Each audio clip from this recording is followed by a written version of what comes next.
Hello everybody, and welcome back to some blueprints. Today, I have another little list of things that I want to accomplish today. Namely, I want to go through a run drafting the chess pieces in order to switch from the king to the knight, and hopefully that doesn't close the tomb of the 8th king, but we'll find out.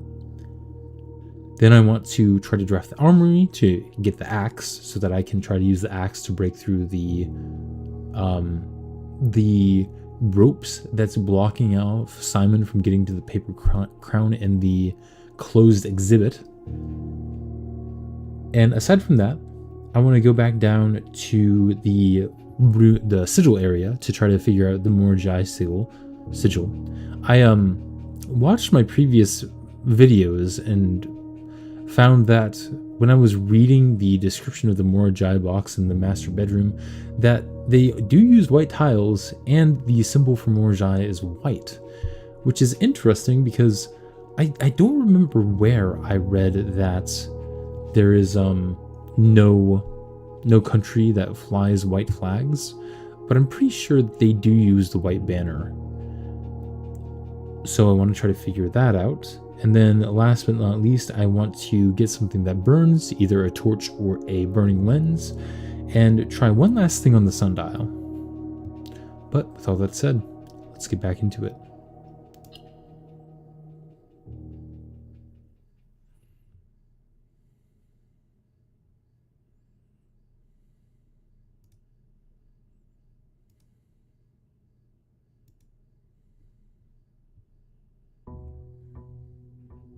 Day 117.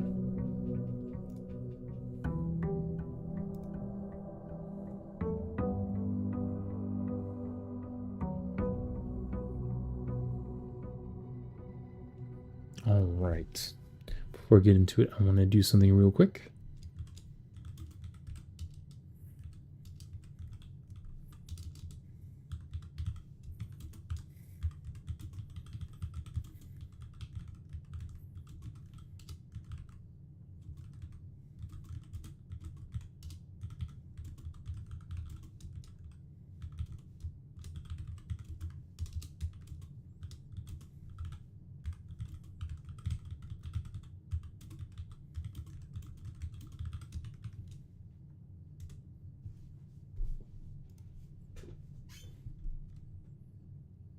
All right, let's get back into it.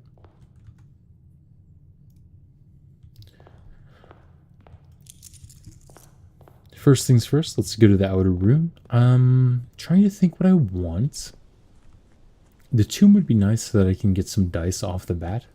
That would help a little bit. Other than that, Blessing of the Monk could be good. Let's just see what we get.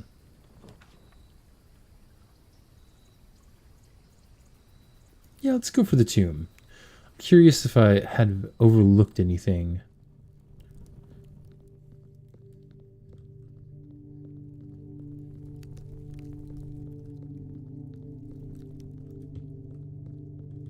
Oh wait, want to leave that one up for last. Oh, and it's just open. I see. Curious. So I don't need to do the angel puzzle statue again. But I do need to come back down here and activate this guy.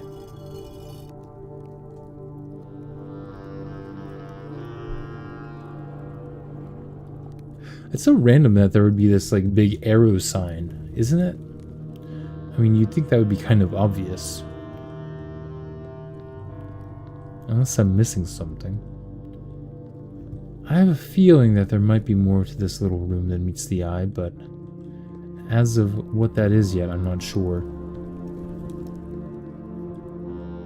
I've also noticed that there's this pair of boxes that show up in a lot of places. Like there's one that shows up in the storeroom, in the trading post, and here. A couple other places as well.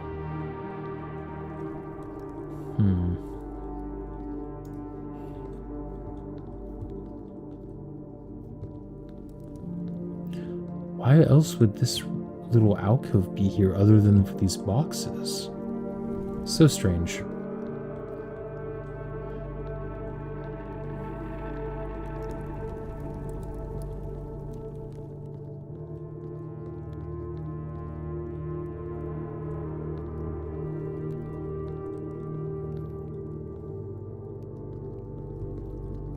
Oh well.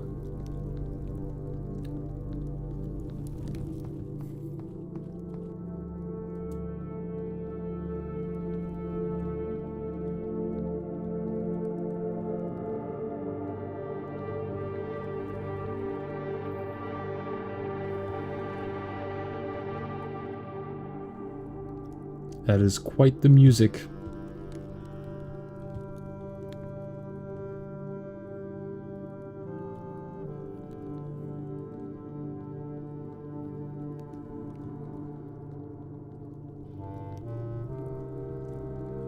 Just making sure I haven't overlooked anything.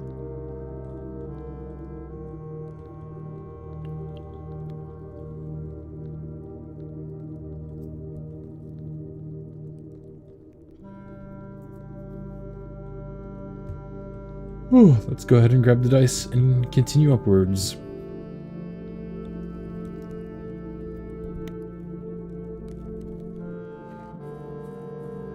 I wonder if anything happens if you use the jackhammer down in the tomb to dig up the dig spots.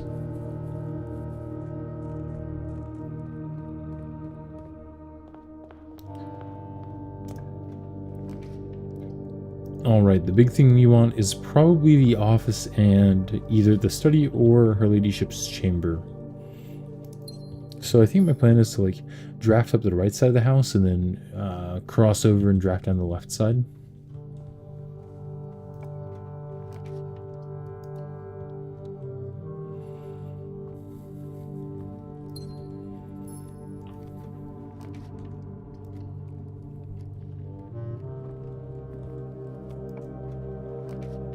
Ooh, okay, well, I'm definitely taking the study.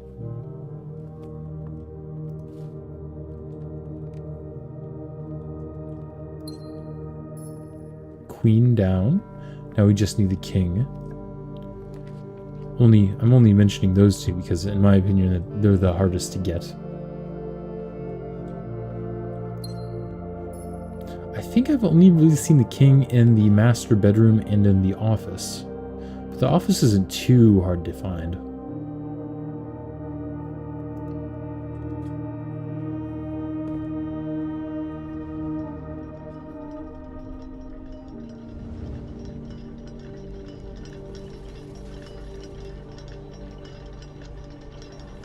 Ooh, a treasure map. Very nice.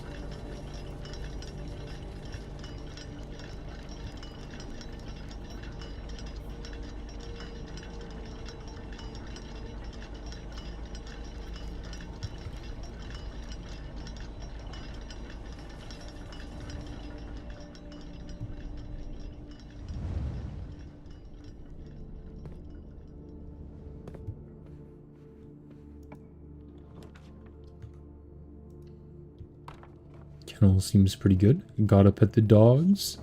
I don't think I have been petting the dogs recently. That is a true shame.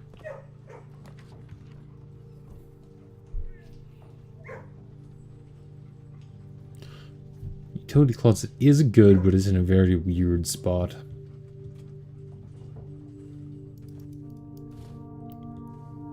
Eight dice, wow.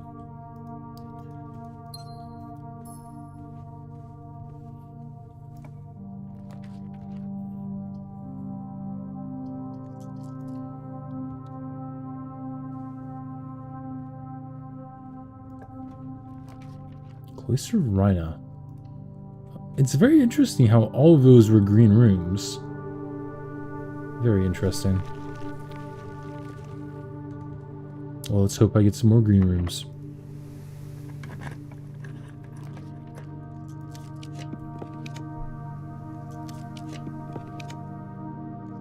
Chamber of Mirrors. Kind of want to draft that on the 8th rank if possible. I mean, I guess I don't hate security here.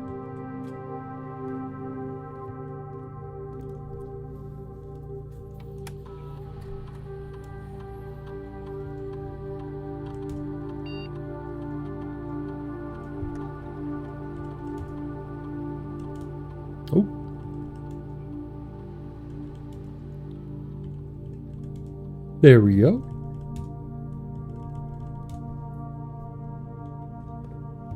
Security door in here. A little bit unfortunate. I feel like I'm getting such strange rooms. I don't really like any of these. Treasure trove or workshop, though. Those are both pretty good. I think I'll go for the treasure trove.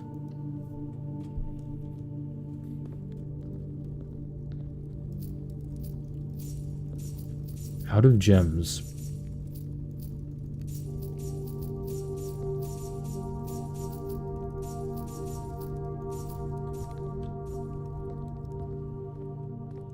I'm going to spend some steps to go back to the start of the house and start drafting up the left side. Hopefully I can get some more gems before continuing further north.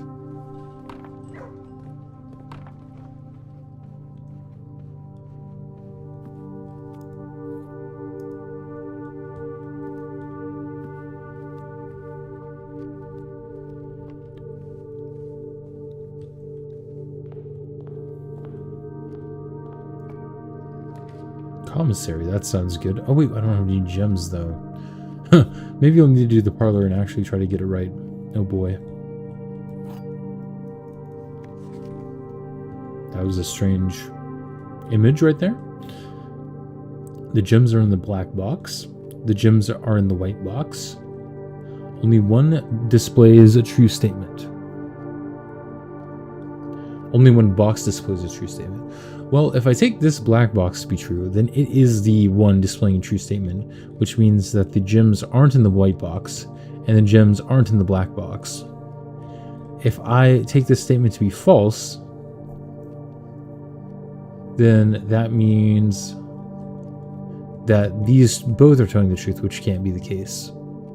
So this must be true, so they aren't in the white box, and they aren't in the black box, so they're in the blue box. In theory. Aha.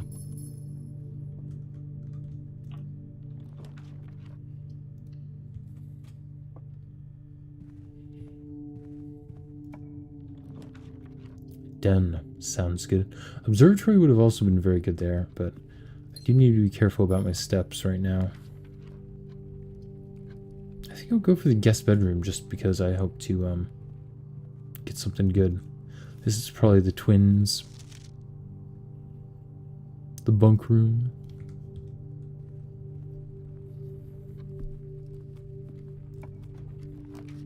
Now I can get the commissary.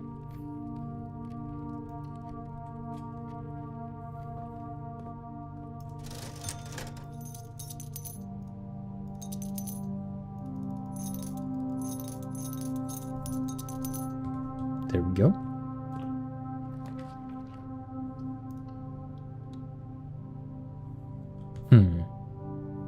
So I've been to rank 5, so I'd go down 15 steps, which is doable. It would give me an item from the showroom. And then I just want to make my way upwards in order to activate the lunchbox. I can see it.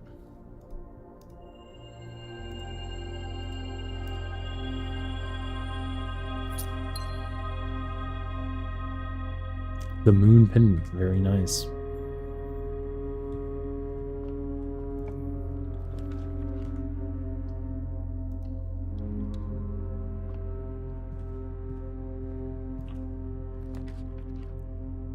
Ooh, garage. I think I'm alright on keys for right now.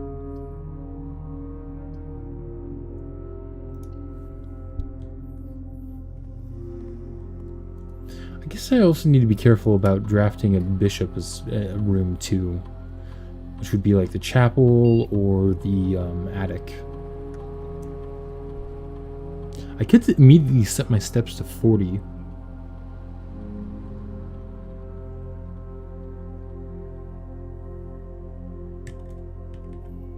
Whenever you draft a shop room, set your steps to 40. That also sounds pretty good.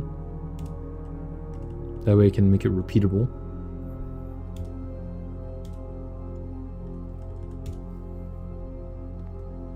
Oh, this is blocked off, huh? Okay. Well, back I go.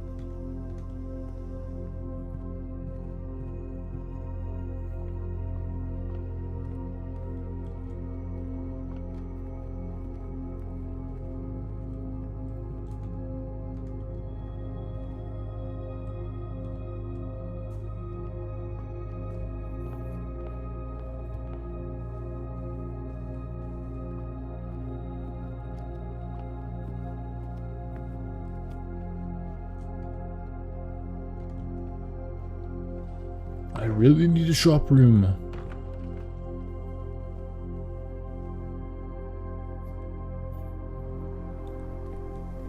Wow, there are so many security doors. Honestly, I kind of want like a 4-passage. I mean, this also works as a shop, and it okay, good. And it has multiple exits.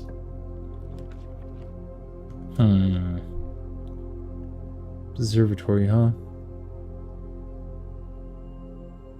You know what? Let's do that, and then I can draft another shop. It does kind of limit my options as far as places, like doorways I can go through, but it might be worth it.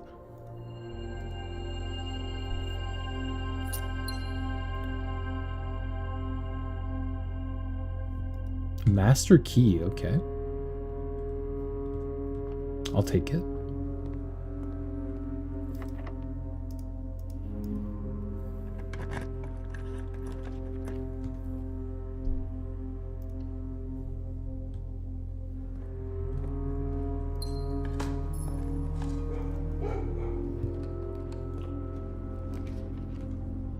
The pool, maybe? Okay. I need to be careful and make sure I'm able to draft the attic soon. Is it just me, or is the game music a little bit loud? Guess I'll wait for somebody to join and then ask. Chapel, perfect for the bishop. Oh, the guest bedroom doubled my coins. I didn't notice. That's funny. Because I had 2 shops drafted. Okay, now I just need the office. The foyer. I think I'll choose the showroom. I don't really need anything else. Let's get the silver spoon, the emerald bracelet, and the ornate compass. I don't really... I mean... You know what, let's just take it. I feel like that's the least fun out of all the showroom items.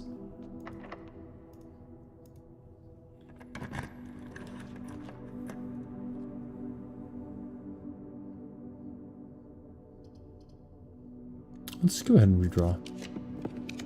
Greenhouse.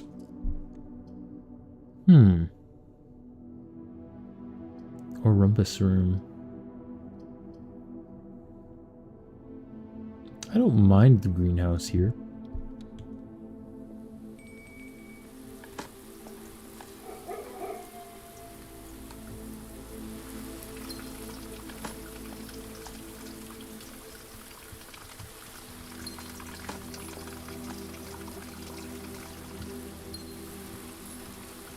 Watering can.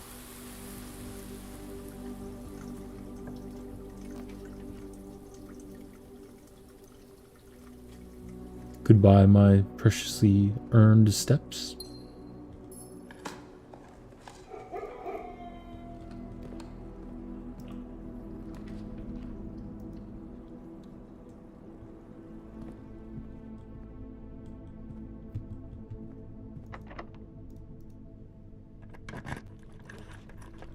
Conservatory.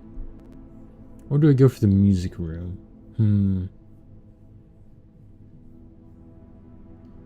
I'll go for the music room.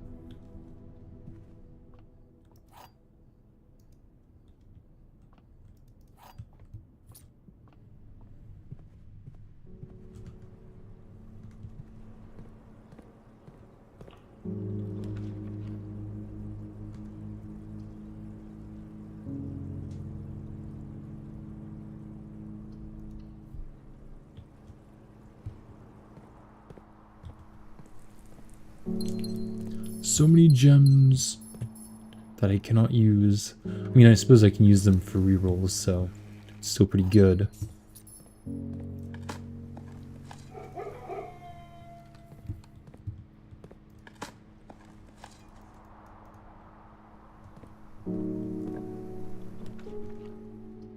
workshop. Sure.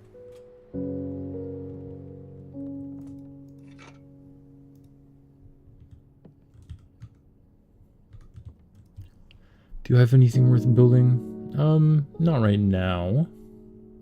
Unless like I can combine all of the different showroom items, but I'm pretty sure I can't. Very unfortunate. Moving on.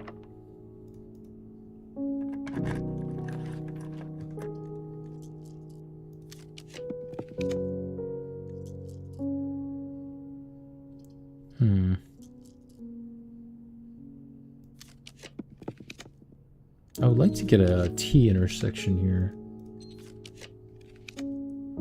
There we go.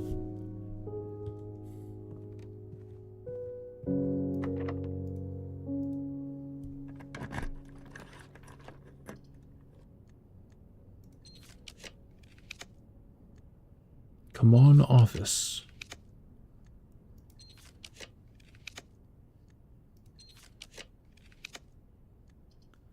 I'll also take the kitchen.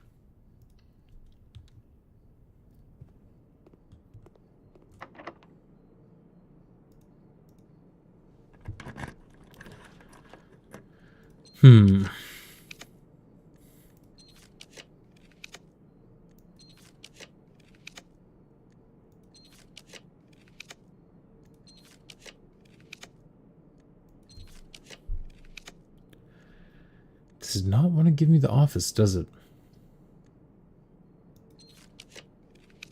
There it is. Good. Okay, now I need to be sure I can draft the Great Hall so that I can, what is it? I can open up the right side of the antechamber.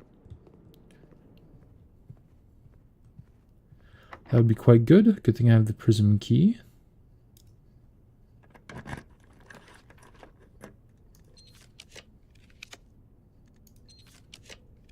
Oh, I can't draft the Great Hall here, can I? Shoot. Whoops. Well, I guess I'm drafting the Pool Hall to give myself another chance to draft the Great Hall. Let's go ahead and solve this. Might as well. So this would be 6 plus 5, 11 minus 8 would be 3. This would be a third of 2 rounded to the nearest ones place. So 1 plus 1 plus 1, or so negative 1 minus 1 minus 1. So minus 3 plus 10 would be 7. Okay, there we go.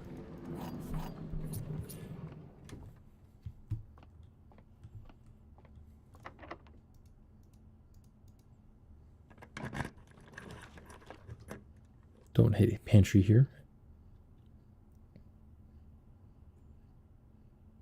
I mean, I suppose that... yeah, I'll just take the pantry.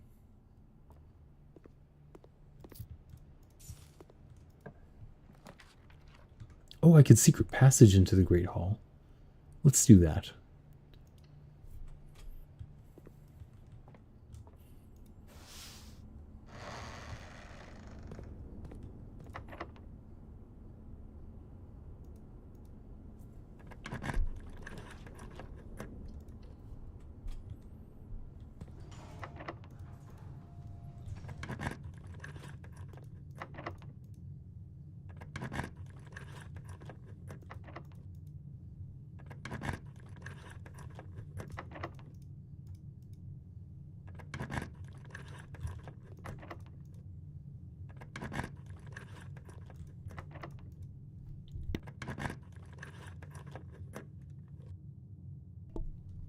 Okay, what do we have here?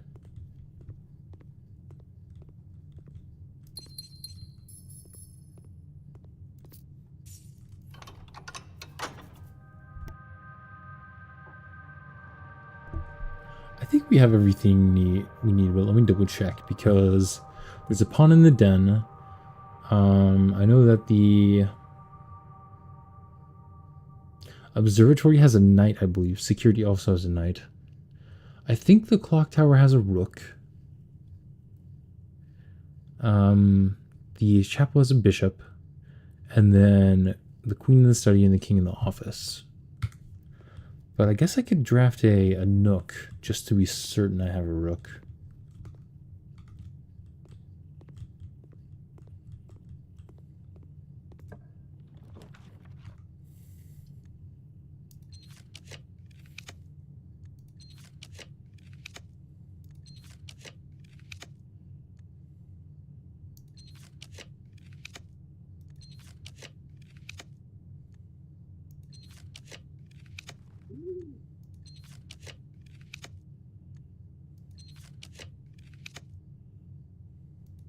Okay. No rook for me.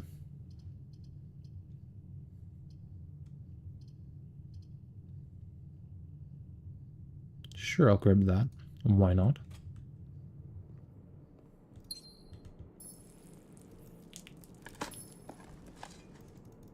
More steps, very nice. Then I think what I'm going to do is go ahead and buy out the kitchen.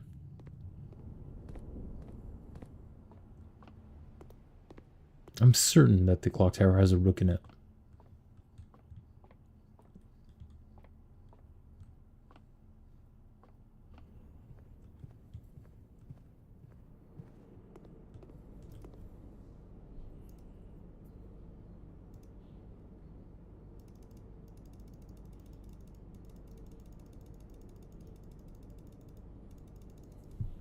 Although, you know what? Maybe I should have like not drafted all the rooms that I could draft simply because I do want to get the armory, but it is what it is.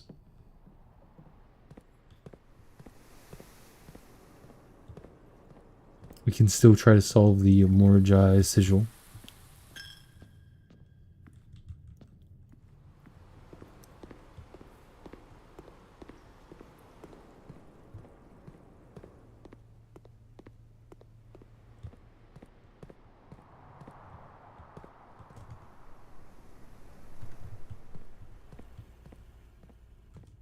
I don't have a key card. Oops.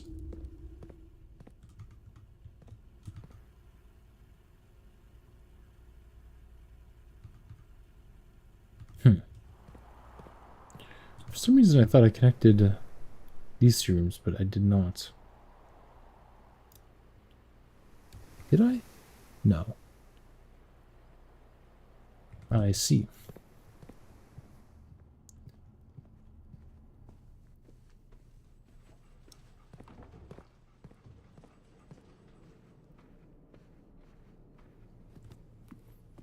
Ooh, that would give me a bunch more steps. Yes, please.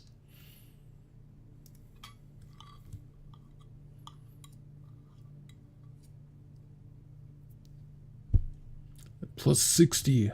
177 steps after I accidentally went in that room.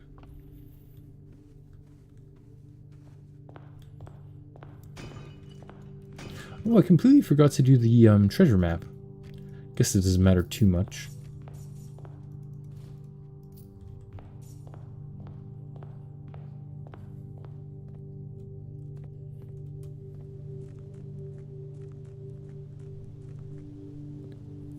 First things first, let's go ahead and change my chess piece to the knight.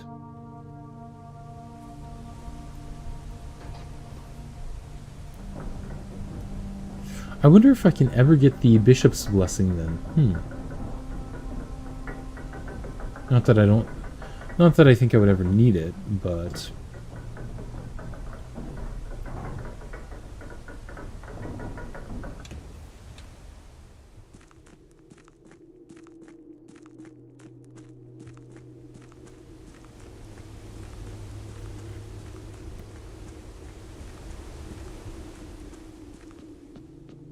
let's see here.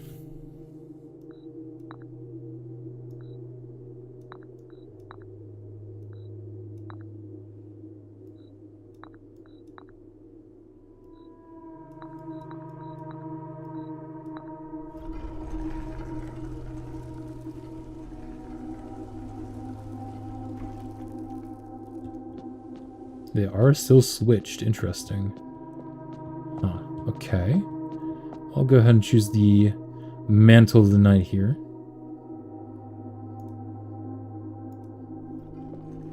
Okay, and this stays open.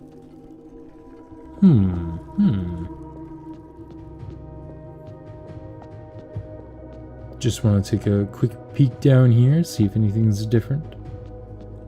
Probably not.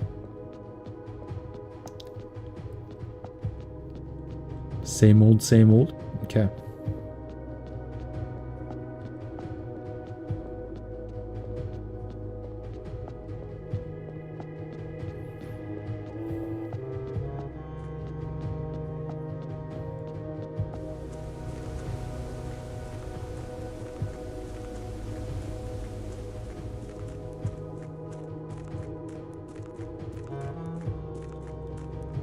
Now time to go back up, then go back down to the inner sanctum and try to figure out the Morjai sigil.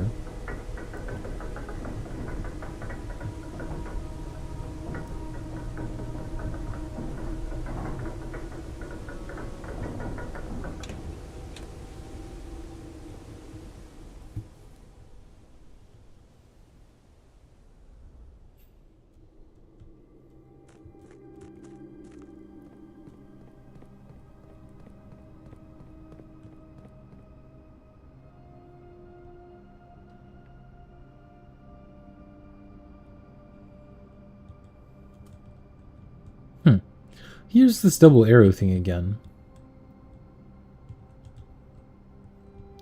It honestly might just be a red herring. I don't know. Well, I'll keep it in mind. Very strange. Oh yeah, I think there are these double boxes in the basement too that I was mentioning before.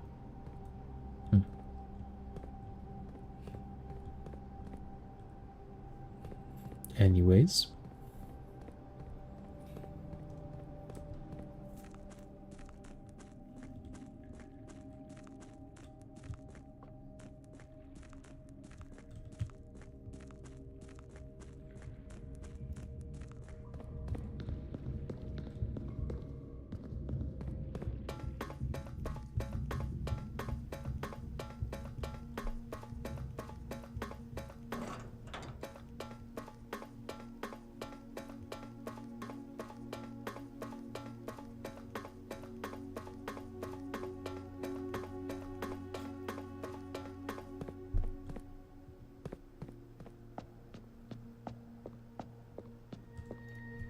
So, let's try.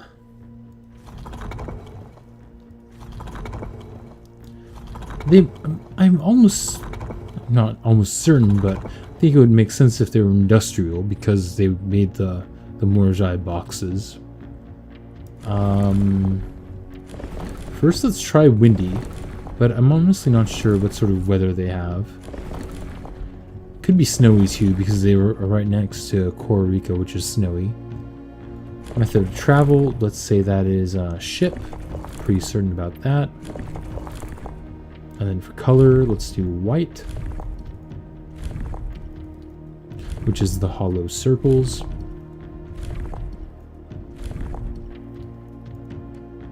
Okay, that's not correct. Let's try all the different civilization types. And if it's not any of these, then I might need to switch the weather conditions.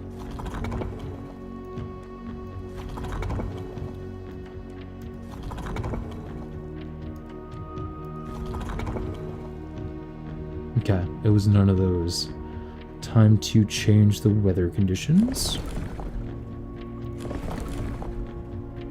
It could be foggy.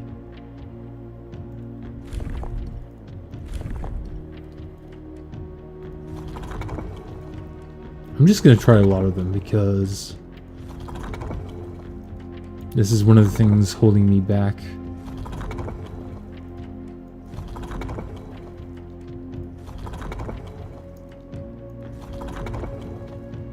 Okay, so it's not foggy.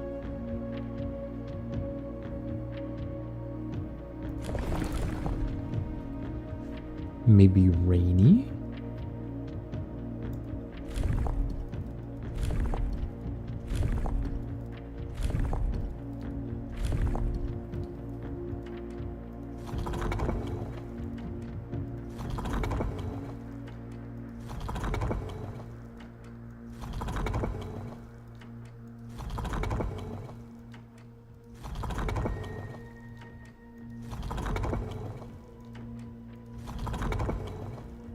Nope.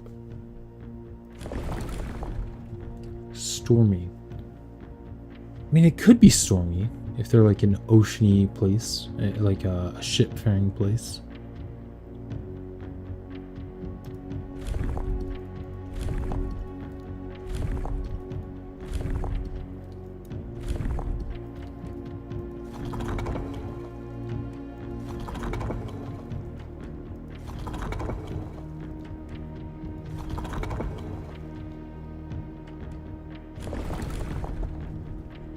Oops, didn't mean to do that.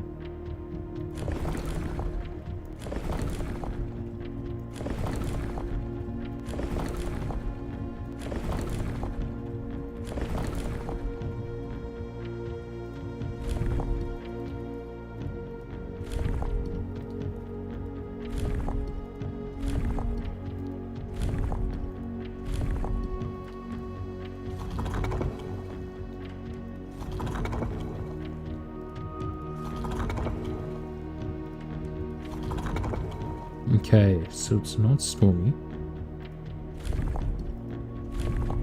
That's not what I want to click. Heat. I don't think it's heat. Let's try snowy.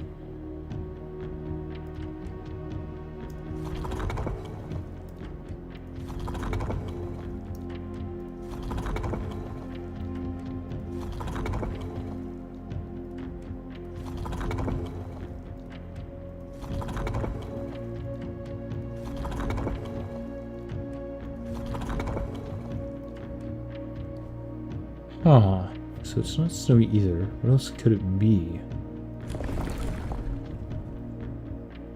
I think we already tried windy. We have tried normal weather. Let's try that.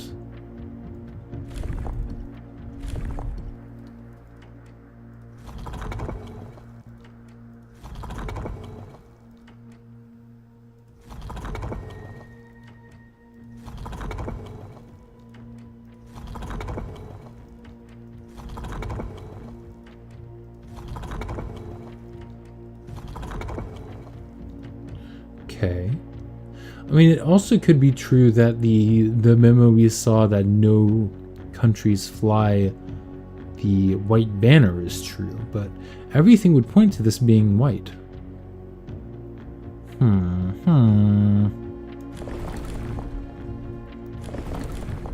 Tried that, tried that, tried that.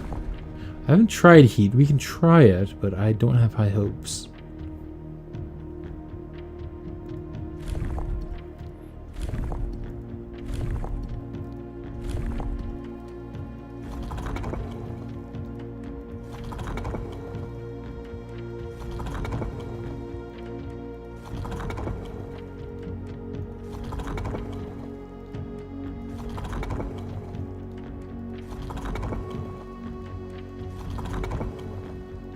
Nope.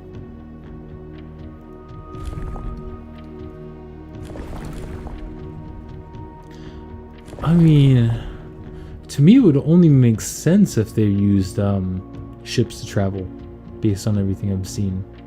Hello, happy Saturday to you too.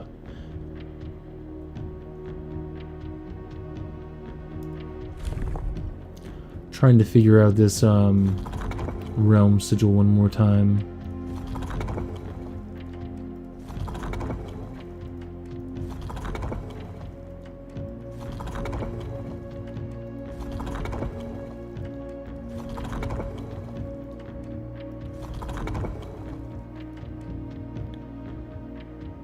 The only thing I can think of is maybe the if the banners are white, right? We've tried everything. with this like combination of banner and moat type. So what if instead of, or sorry, ray type. So what if it's not boat travel, but like they sail airships or something? Because this is like sailing by boats, then there's air travel, rough trails, turtleback travel. I can't remember what all the rays are. Let me pull up my Realm and Rune video real quick. Curious.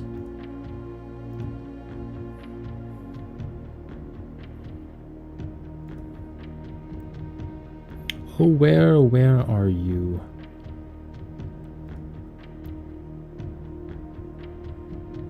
Give me just a second.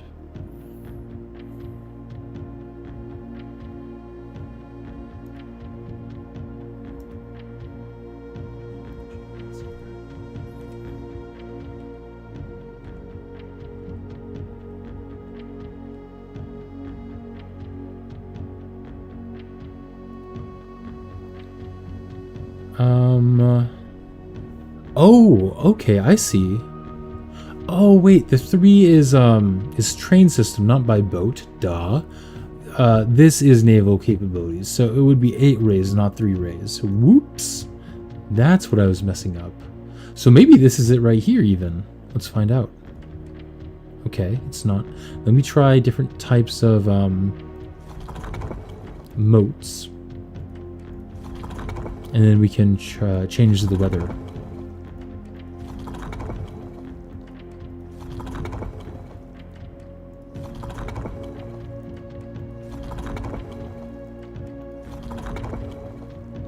Okay, so yeah, you can change the weather here.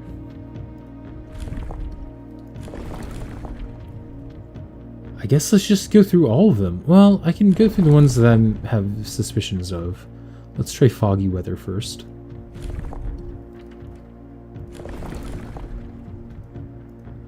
Rainy weather could also be it. Didn't change the modes that time, so I might need to go back to foggy. Okay. Let's try stormy.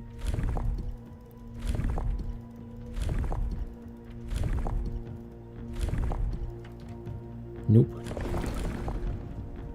I don't think it's hot, but it could be. Could be snowing. I could see an argument for that. Nope. And we've already tried windy, right?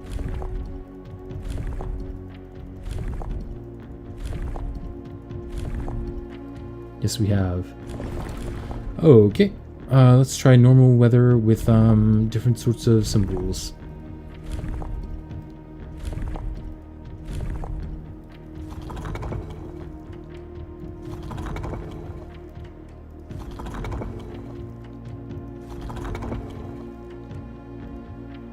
Oh, okay. Agrarian society. All right. Very nice.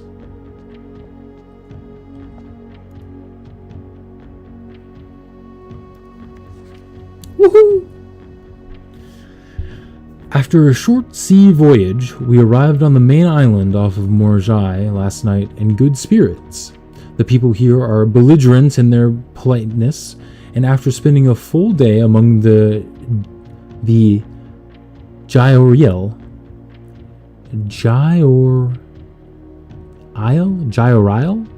I am just as afraid of eating another dish as I am of rejecting their offers. I may try to sneak away tomorrow and spend some time alone with my books, as I have noticed that each realm I have visited has one thing in common. They each have been short on solitude. Herbert. All right. Let's take a look at this one here. These are the ones that rise, I think.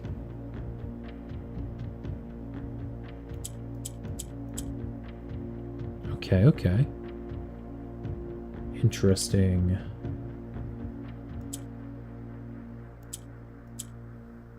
Let's go ahead and restart that.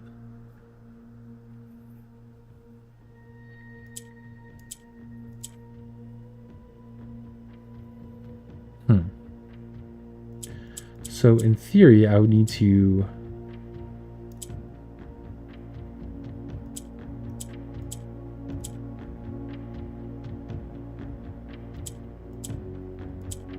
do that.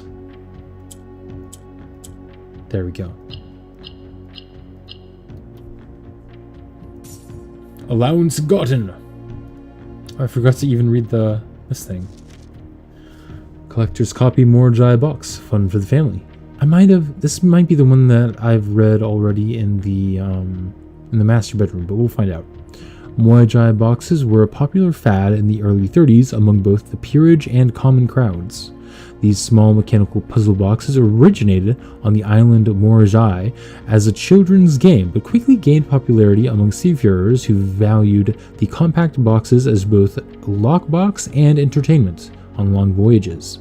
Over time, the boxes spread from port to port and eventually found their way into the homes and hearts of every realm.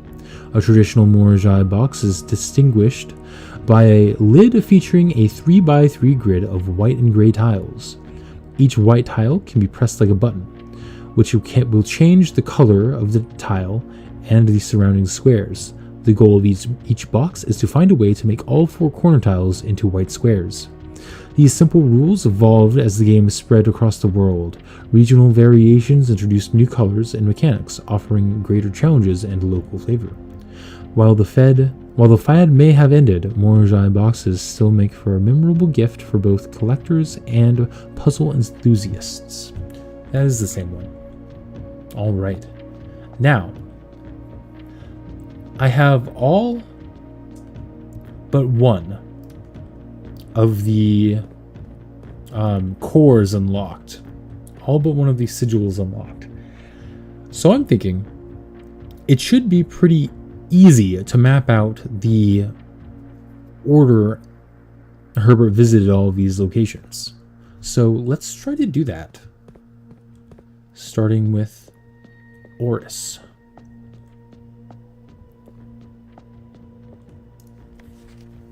Eight realms in 8 months. The objective was simple enough, but in what order? What route? And where to start? Questions like these are the ones I tend to ignore, as playing has never been my strong suit. Well then, in the true spirit of adventure, I have departed, forsaking both map and plan, and as it happens, the road has taken me south. It seems fitting to begin the journey by visiting a fragment of the Old Kingdom, a landmark as black in realm as it is in name, and a story I feel closely connected to. So this is the first place Herbert visits, is Oris.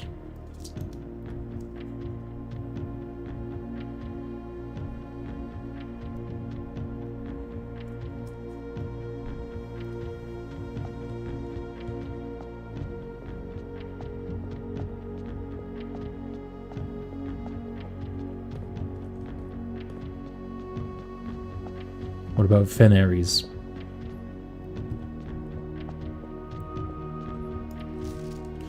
I am actually writing this last postcard sitting at my desk at home. I suppose I should have put forth the extra effort and drop it in the mail for consistency, but I am tempted to save the postmaster trip, as it will just wind up here once again to join the other 7, which I am pleased to report were all waiting for me on my desk as safe as can be. Flipping through them has reminded me of the many friends I made and lessons learned along the way, and as I look back, one truth shines brighter than the others. Air travel is much better than sea travel. So, I'm pretty sure that this is the last one. Because, joining the other 7 and such. And this also tells me that I'm pretty sure the one before this is Nuance, because it says air travel is better than sea travel. So it seems like he was just traveling through the air, which would imply that he took an airship from Nuance. So 8 is Fenares.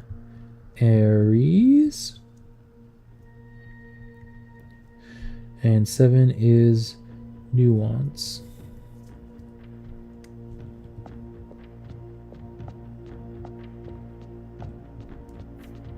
Let's go to Nuance then.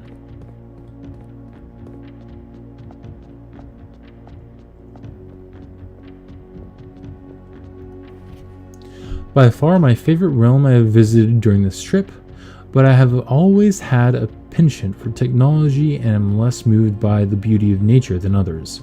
The soot-filled streets and soaring skyscrapers here are just as stirring to me as the mountains of Costa Rica or the beaches of Morotai. Perhaps I'm just letting my childhood love of dirigiblocks compromise my objectivity. From the shops I have visited, it seems the series is just as popular here as it is back home. Speaking of home, as I look across the eastern sea, I can almost see its shores. I never thought that I would miss the sight of red flags. Okay, so this is just confirming that Nuance is number 7, but it doesn't tell anything about where he went before Nuance.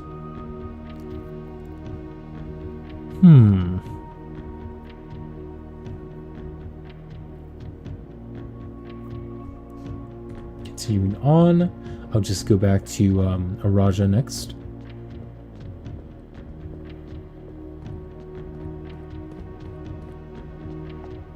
Oh, I guess Arch Ares. Why not?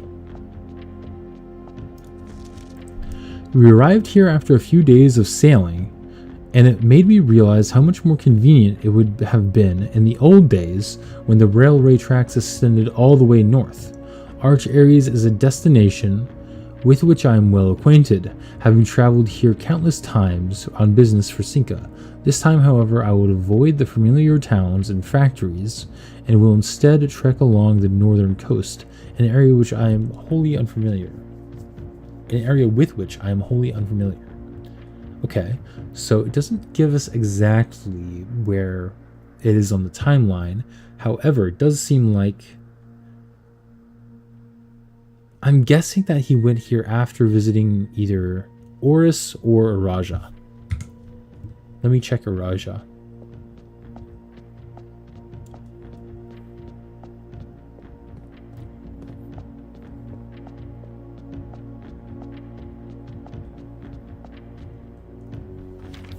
I was a little disappointed that there has not been a drop of rain during my time here, as every Arajan story I've ever heard has begun with rain.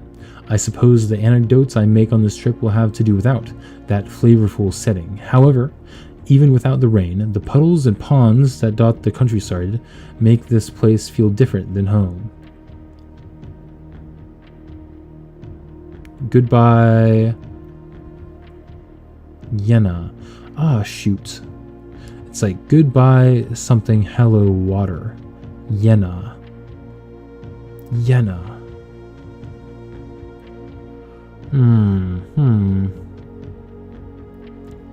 Shoot. Why can't I remember what Yena is? Maybe I have it written in my notes somewhere.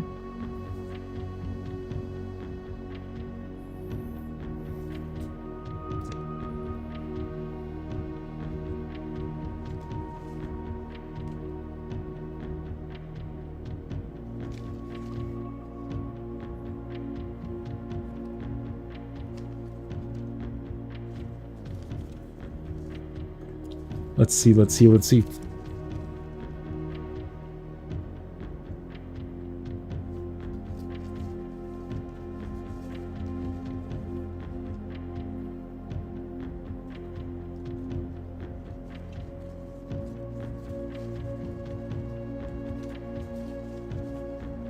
Looking for any sort of Arajan things in my notes.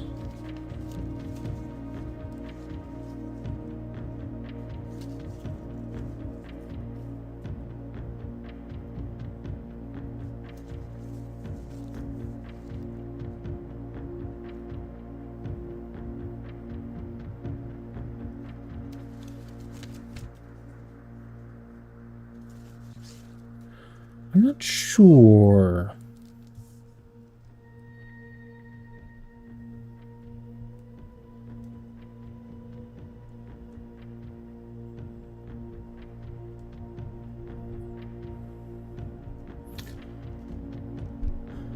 Arriving by boat makes me think that, not for Araja, but for Arch Ares, arriving by boat makes me think that he either went up from Oris.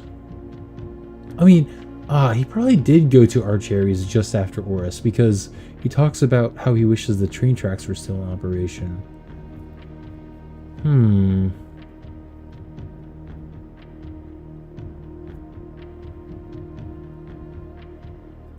Yenna. Maybe it could be like Yenna is desert or something?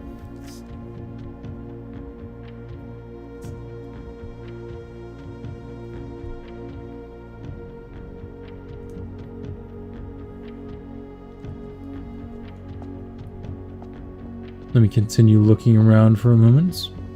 And just so that everybody watching is in the loop, if there is anybody who's watching who's not in the loop right now, I am trying to path out the path that Herbert S. Sinclair went on his travels, because I'm pretty sure that you can use that order to unlock a safe in the office.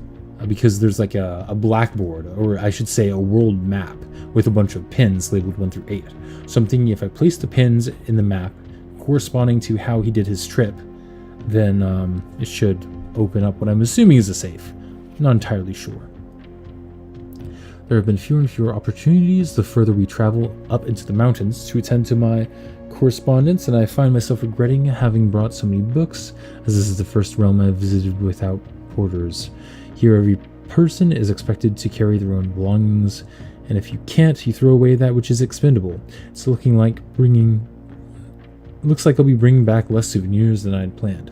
I never appreciated the cold, but the frigid weather here is a welcome relief after coming from sweltering shores of Vera. Okay, so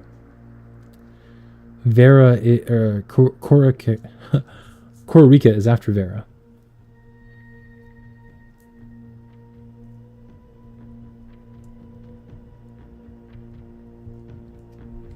Which is good because Vera is the place I haven't unlocked yet, so I don't know anything about it.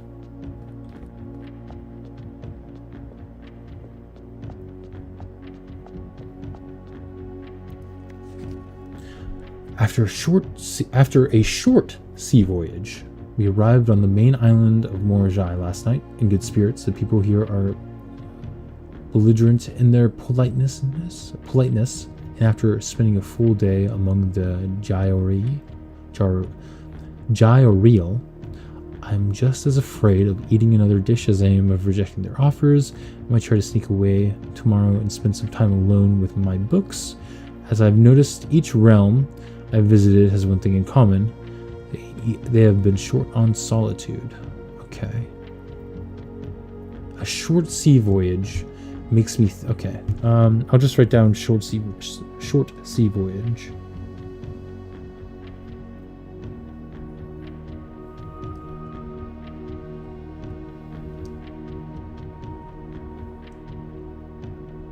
Because short sea voyage could mean... yeah, that's what I was thinking too.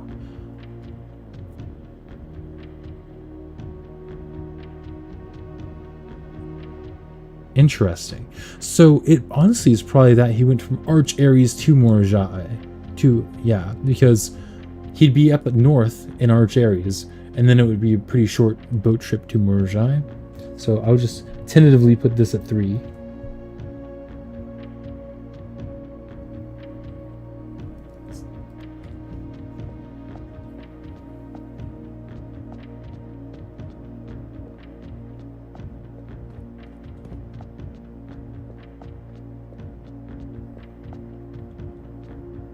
And here's nuance.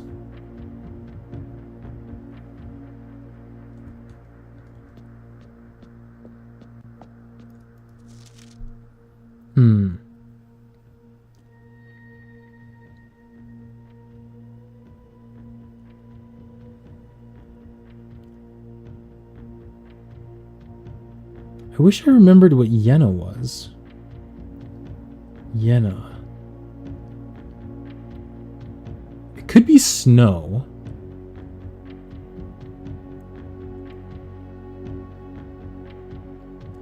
One note. I'm going to read my books. There are too many people. Another. They made me toss my books. Another note. Reminds me to replace my books. Yeah, Herbert S. Sinclair was known to be a solitary person, so he was probably just like, He seemed like a grumpy old man almost. Not necessarily grumpy, but, you know, very... Well, how should I put it? Antisocial?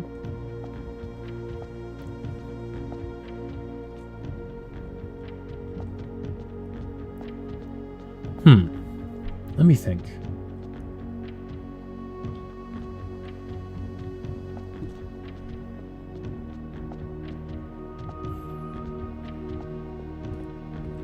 Well, one thing is that Yenna... What I could say is Yenna means snow, theoretically, right? And if Yenna means snow, then him saying in Araja, goodbye snow, hello water, would mean he went from Kororika to Araja.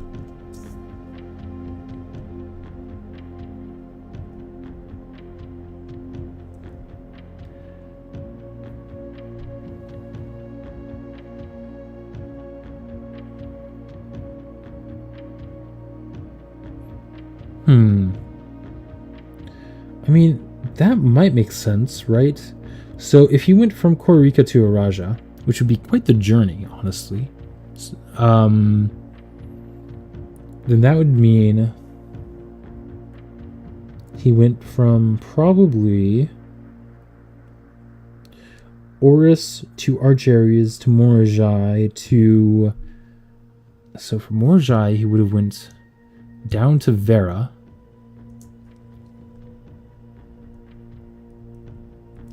Then he would have gone to Kororika. Then to Araja. Then to Nuance, then to Fenares. Let's try that real quick.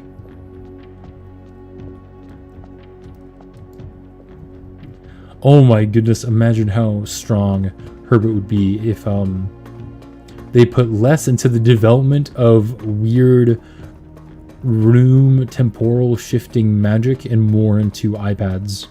He would have all of his books on hand. I think he'd be kind of unstoppable.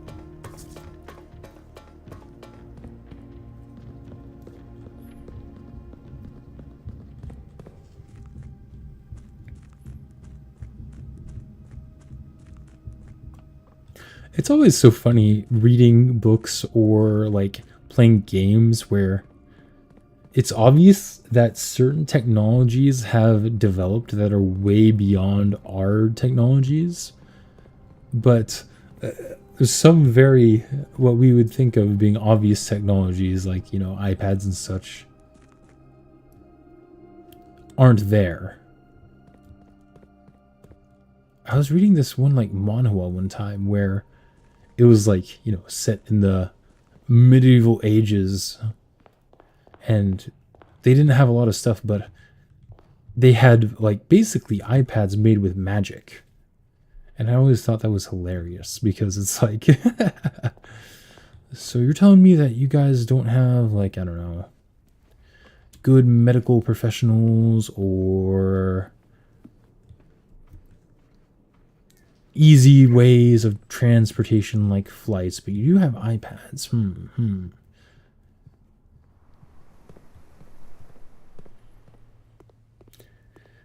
Anyways,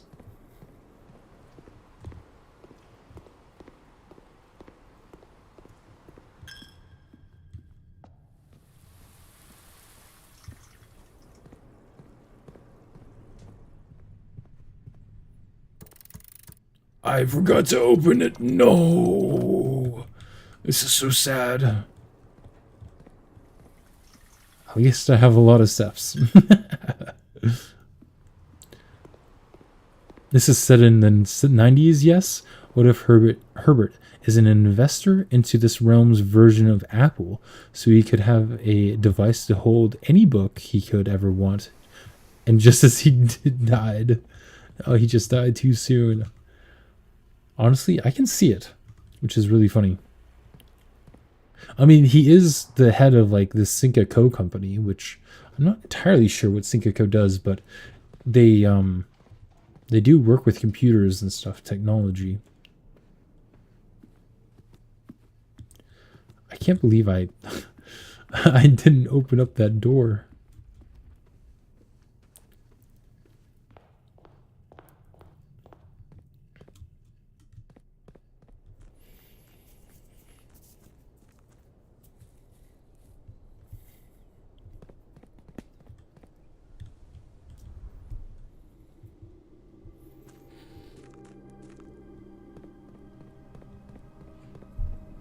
Okay.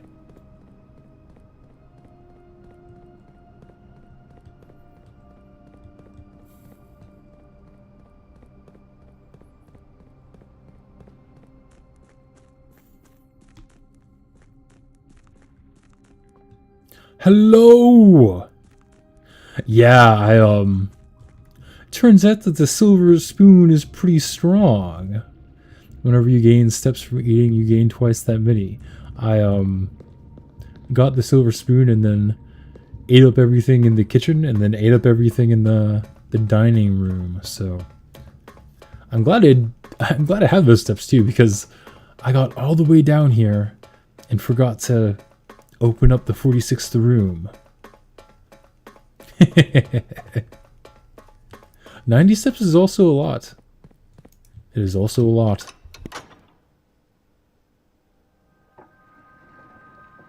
I wonder what the theoretical maximum amount of steps you can get is.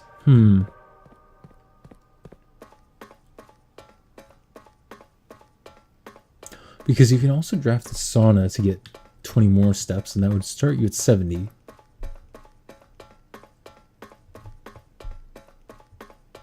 I guess, like, it really depends because, well, like, how I've gotten a lot of steps in the past is by having the salt shaker, the silver spoon, and then drafting, like, the secret garden, which spreads fruit all around the house. And each fruit at that point will give you, like, 10 to 16 steps. And you just kind of, go crazy.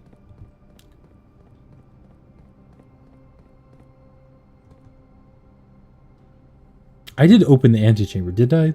I honestly can't remember because I was talking. I hope I did. It would be really awkward if I didn't. Surely I did. We are currently testing a theory I have as to how to get into the what I assume to be a safe in the last room. Oh, that's true. Yeah.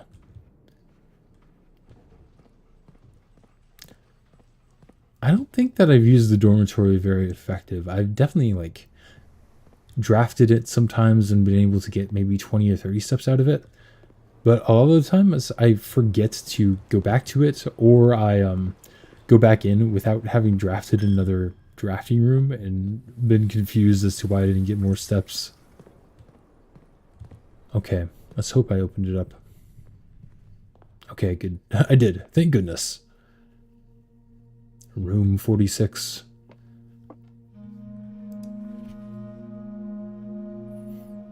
The Crown of the Blueprints.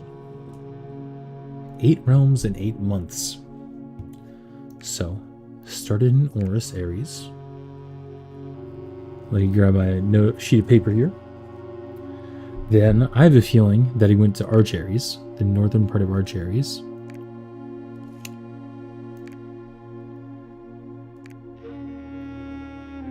Then he would have gone to Morajai.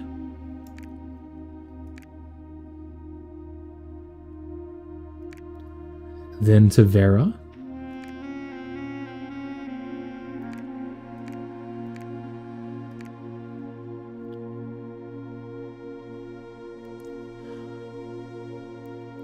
I do that way too often, or just randomly walking in and out of rooms. Yes, I do that too. Oh, it's so sad. Then I'm guessing Kororika. Then to Araja. Then to Nuance. And then to Fenaries. Okay. I don't think anything happened there. So maybe I got something wrong. If I did, what could I have gotten wrong? Let's try saying that he ended up going to Araja second, which would have make sense in theory, right?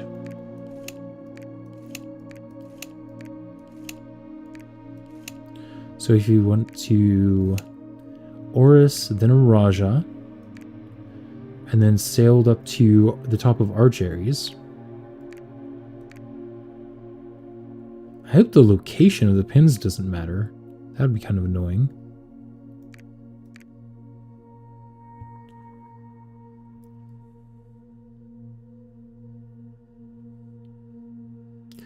Then 4 would be Morjai. 5 would be Vera. 6 would be Korika. 7 would be Nuance. 8 would be, oh! There we go.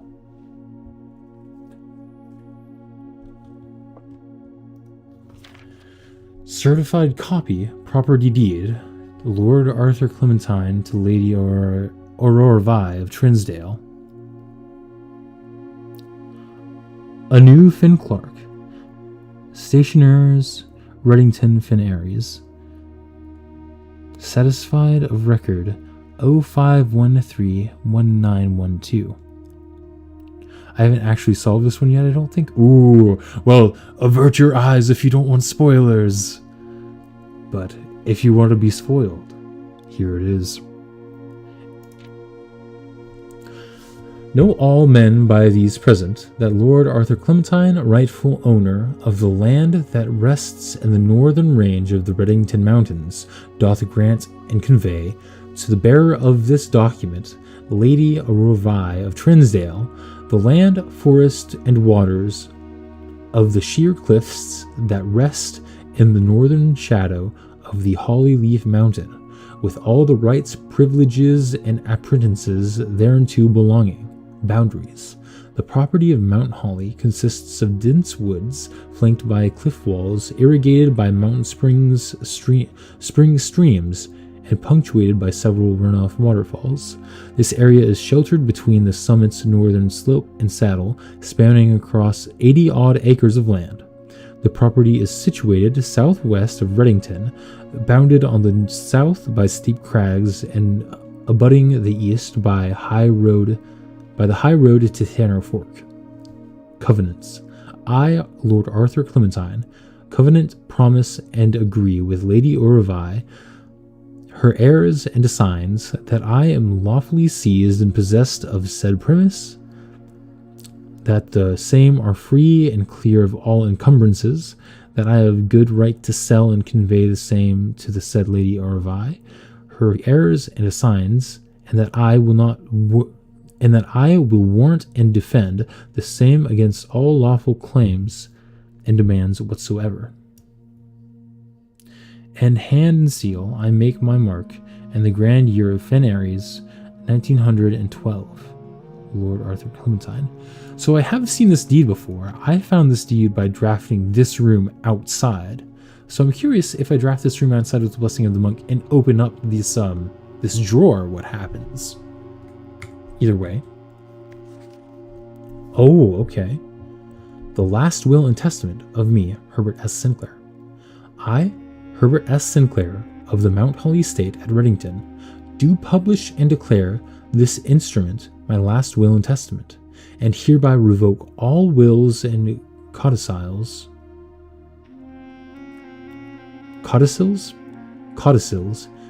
heretofore made by me. I declare that I am not and have never been married and have no children. First, I direct that all my debts and outstanding expenses be paid as soon after my decease as possible.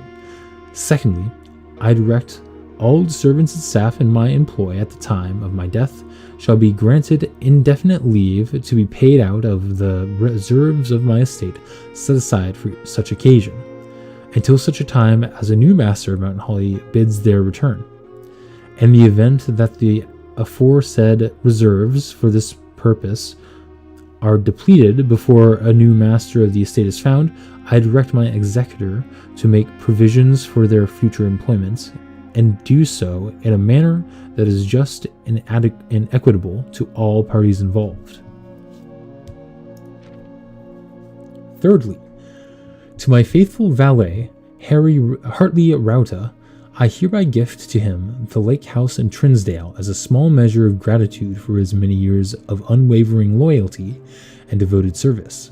I direct my executor to take such steps as are necessary to transfer ownership of the said lake house to Hartley Rauta, and should all the reasonable efforts to persuade him to accept the same. I must have misread that. I direct that my executor take such steps as are necessary to transfer ownership of the said lake house to Hartley Rauta, and should use all reasonable efforts to persuade him to accept the same. Okay. Furthermore, to my late cousin, Tillen's 2 children, Courtney Ferrine and Rygard Ferrine, who have sometimes been impulsive and hasty in their actions, I grant to each a cuckoo clock set eternally to the sacred hour, for only time will tell when they are ready to slow down enough to appreciate the gifts bestowed upon them, with the patience and wisdom that comes with maturity. Ooh, interesting. Okay, so there is something to do with those cuckoo clocks, and those are gifts for this Courtney Ferrine and Rygard Ferrine. Interesting. In the case that Lionel Epson should return from his travels abroad, or in the event that any of his heirs should present themselves, I bequeath to him or them, as the case may be, the diary and its related key, which formerly belonged to his sister Claire Epson, which I have kept in her room and beside her grave respectively. Okay, so I've read that. Redacted stuff, okay. In addition, it is my fervent desire that the gallery, along with all the artwork contained within, be bestowed upon Reddington Museum of Art, including the sculptures exhibited and the entire collection of drawings by Christopher Manson, comprised of 4 pieces entitled... Oh, so this is hints. Think... Oh, wait, what? Oh, yes. Think, ponder, realize, ruminate. The generous donations shall be made 1 year hence, following the date of my earthly departure, when it will be removed from Mount Holly's draft pool. Ooh, interesting. So I guess if you go through 365 days, you can no longer draft the gallery. That's really interesting. Moreover, to the Grand Cathedral of Araja, I bequeath 8 stone statues sculpted in the likeness of the 8 Arajan angels: Orinda, Lyndia, Rhina, Joya, Dauja, Via, Milla, and Draxus. Huh. So Draxus is the name of the... no! Orinda is the angel with the scepter. Draxus. Because Draxus is also the name of the constellation of death, which is interesting.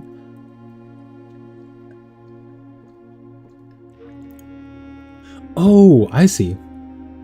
Because there are 8 Arajan statues, not 7. So it's the 7 in the chapel, plus the statue in the tomb holding the scythe. I see.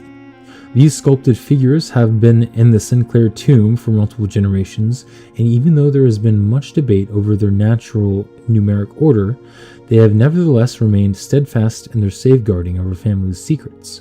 I trust they will continue to provide the Cathedral of Araja the same level of stewardship. I give and bequeath to my grandnephew, Simon P. Jones, son of my dear niece, Mary Matthew, all the rest, residue, and remainder of my estate and of my right, title, and interest, and into the house and land which I own near Mount Holly, as a token of the cordial and affectionate friendship which for nearly half a century his grandmother, Claire Epstein, has shown me. The above provision and bequest is contingent on my aforementioned grandnephew discovering the location of the 46th room of my 45-room estate of Mount Holly. This room, among other things of value, holds the physical deed to the entire estate as well as many other personal effects and policies of insurance. The location of the room has been kept a secret from all the staff and servants of the manor, but I am confident that any heir worthy of the Sinclair legacy should have no trouble uncovering its whereabouts within a timely manner. Should my grandnephew fail to uncover this room or provide proof of his discovery to the executors of my will, then this gift shall lapse in the above clauses on this page, and the provisions pertaining to the clause shall be considered null and void, and the rest of my estate shall be disposed of and gifted to the Orindian Heritage Foundation, under condition that the house be immediately winnowed and sealed with explicit instructions and allowances that the site shall not be reopened until black flags are once again flying over Eris, or 110 years have passed since my death. 110 years. Whichever day shall come first. Ooh, that's an interesting thing to leave in his will. So basically he's saying, as long as Finn Ares is in charge, I don't want anybody into my house, which makes sense given that like all of the signs of rebellion that he's shown so far. As one final gift to my grandnephew, Simon P. Jones, regardless of whether he finds room 46 or not, I leave and bequeath to him the original manuscripts of his mother's works that were produced here under the roof of her childhood home.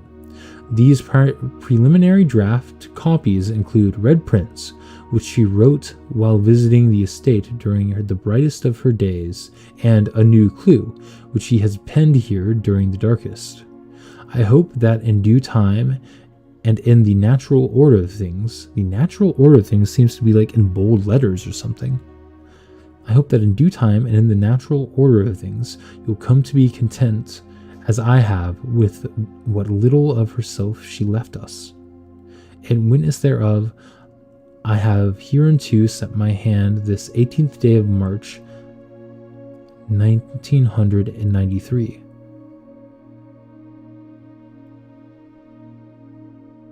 March 18th. Huh. Okay. Well, this is cool.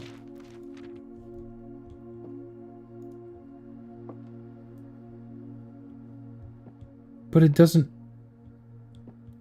I was really thinking that solving this puzzle would, like, unlock a safe. I was thinking, like, I don't know, this would rise up out of the wall here and reveal a safe like it does in the office. Because I feel like there has to be a safe right here. But maybe I should look closer at this cuckoo clock. So it's set to the sacred hour, which is 1:30.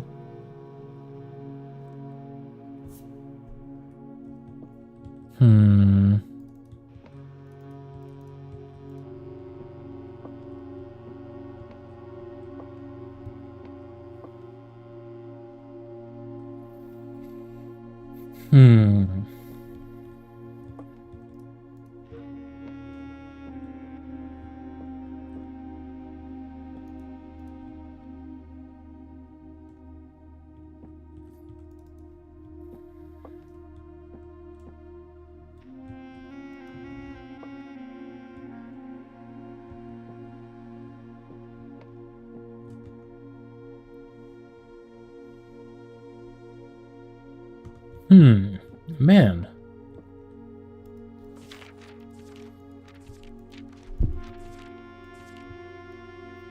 The natural order of things.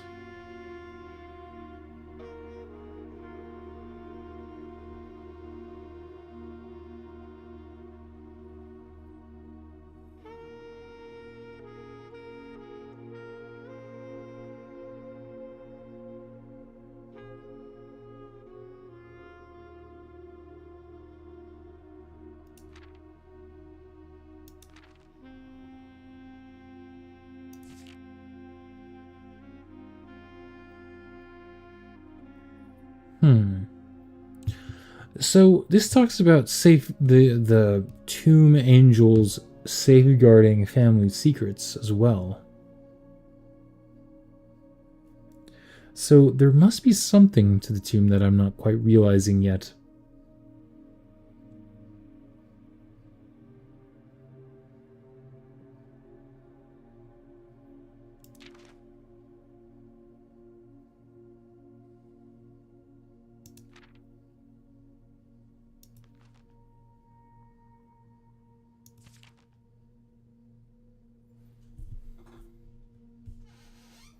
Hmm.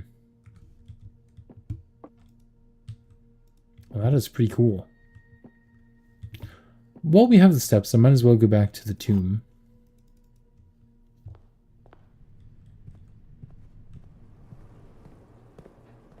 Just to take one more look over there.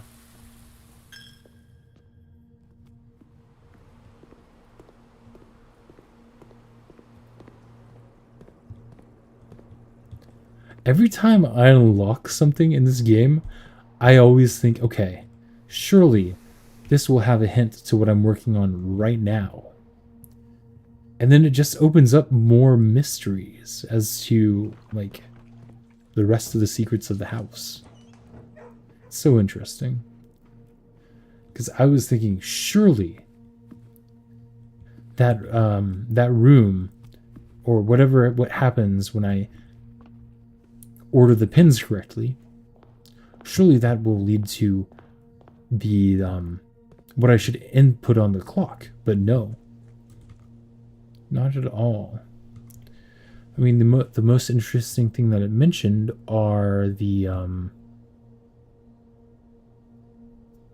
original manuscript of the Red Prince, and what else?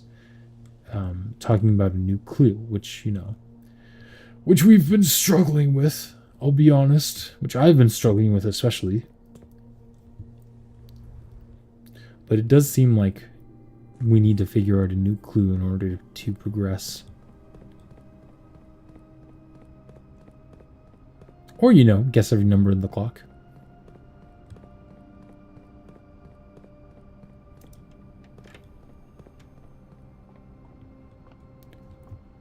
Hmm.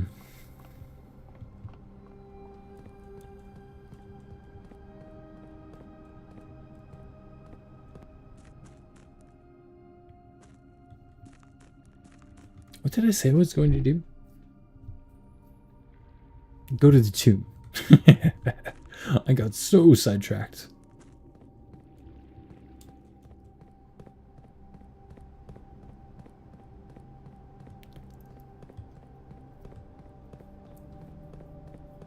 Another thing that I haven't talked about that would also probably help me is trying to figure out the secret admin password in the Blackbridge Grotto. It's been a while since I've looked into that.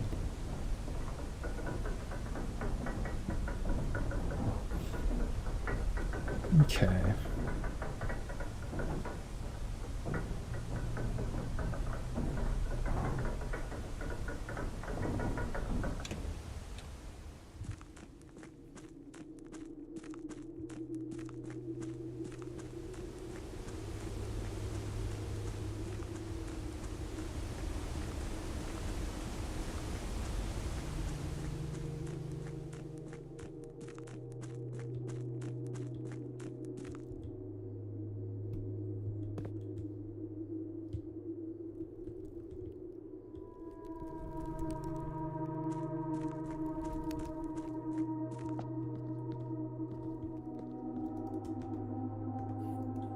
Hmm.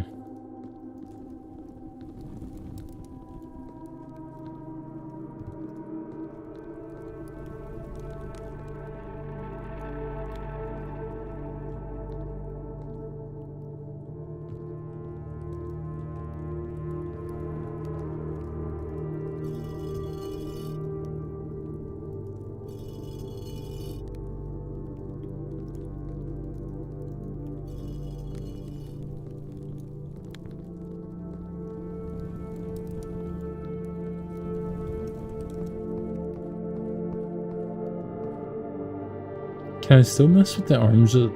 I can still mess with the arms of the angel.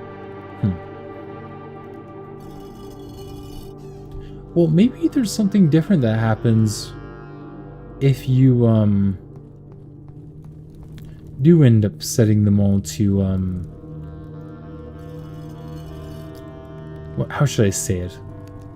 What orientation their arms are in, like in the rest of the house. For instance, when I had this angel drafted in the courtyard, or the cloister I should say, it was raising its scepter upwards, whereas the angel with the hoe had her hoe pointing downwards.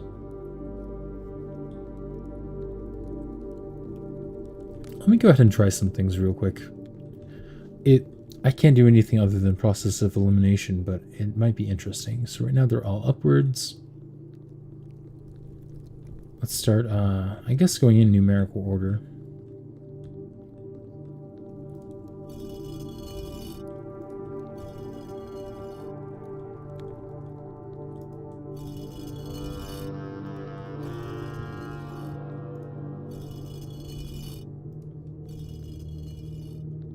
It's like brute forcing a combination lock.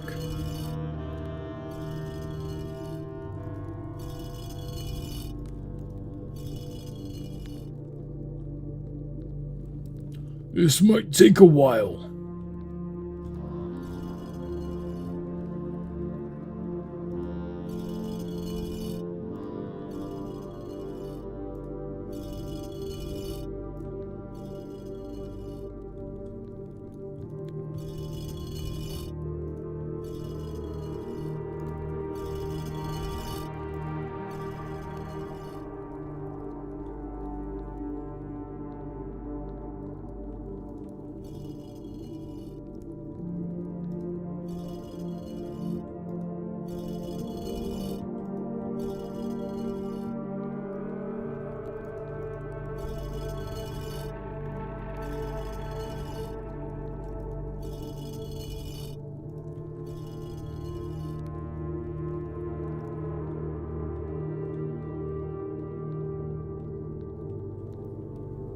Okay, yes, and I have tried that.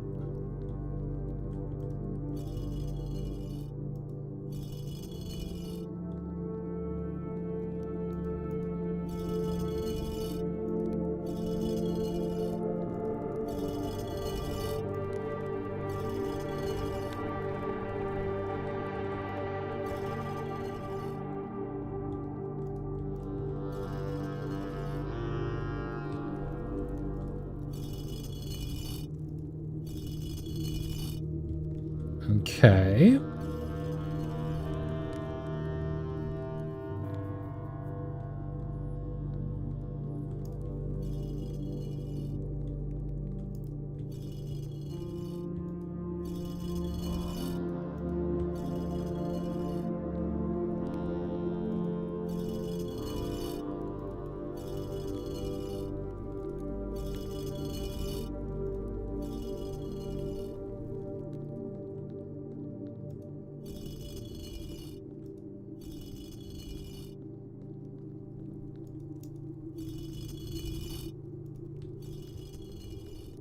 I'm not sure if I'm going about this correctly, for the brute forcing.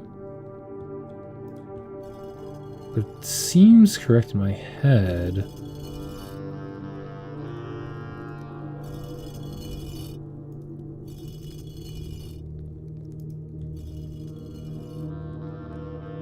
Okay, so now we know that, so we can put this down and try all of them.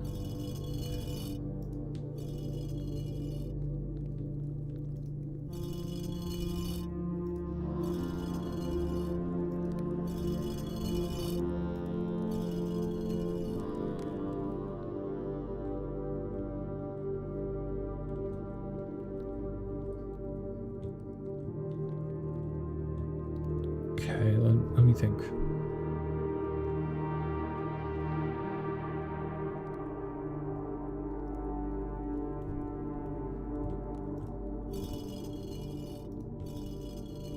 Maybe I'm repeating things here, I can't remember, but better be safe than sorry.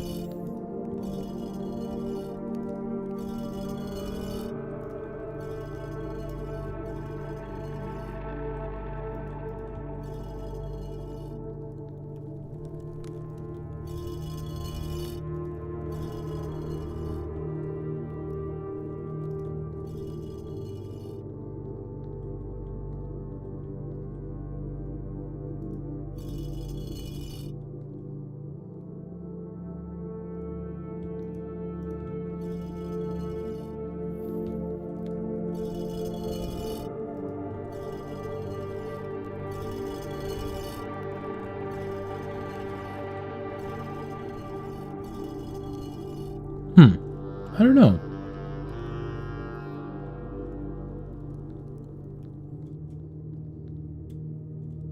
I feel like I did mess up a little bit in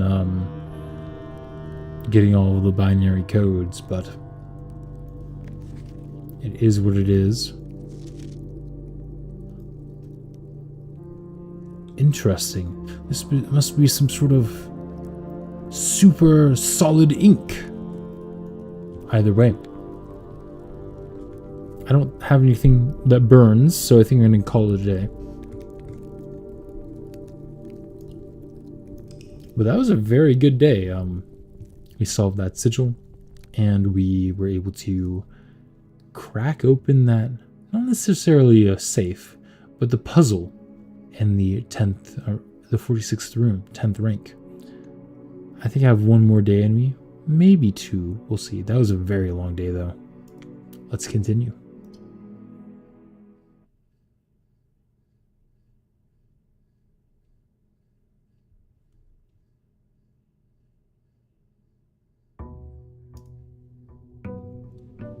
Day 118.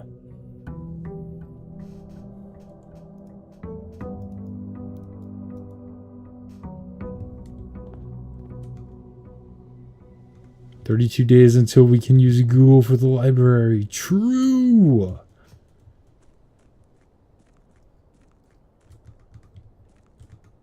I think what I'm going to do is wait to draft the outer room until I can get some dice so that I can use the shrine.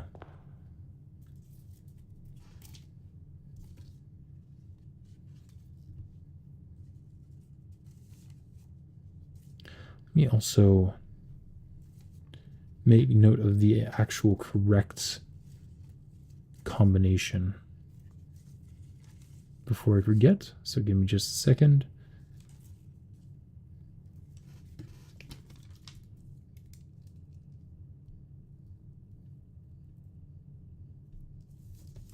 There we go.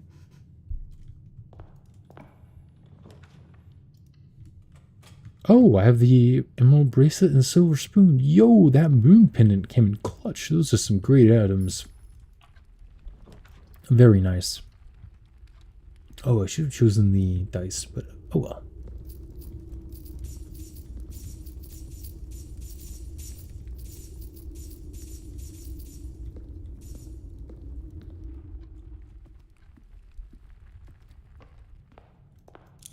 $214 gold.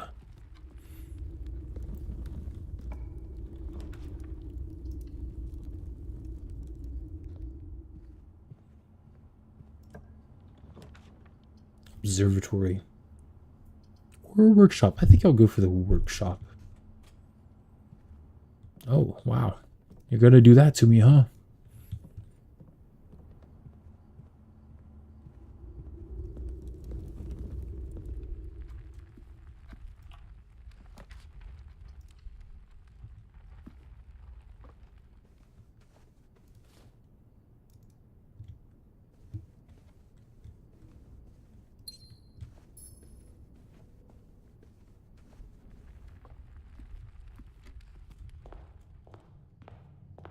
Let's go ahead and draft the outside room, and then I think I'll also get down and open up the 46th room.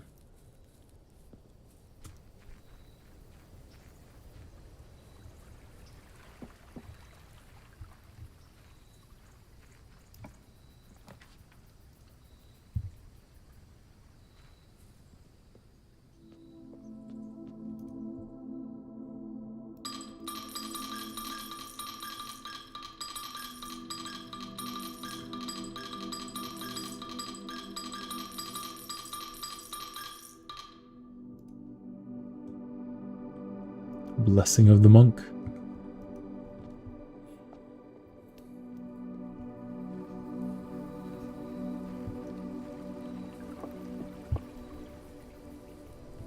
Ban that guy! Get him!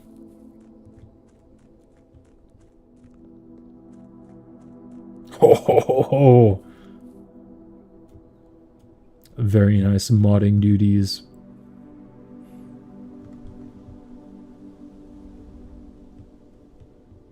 Not today! Not today, indeed.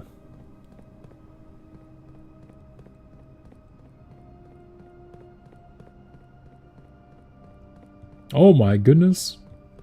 I think you can put that away. We don't need to go too crazy.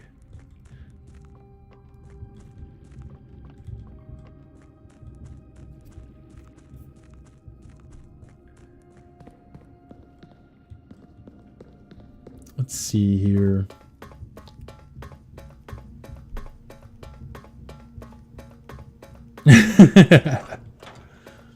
You know, thinking back to it, I don't think I ever found out the second thing that is powered by the red box in the boiler room. So, I could also try doing that.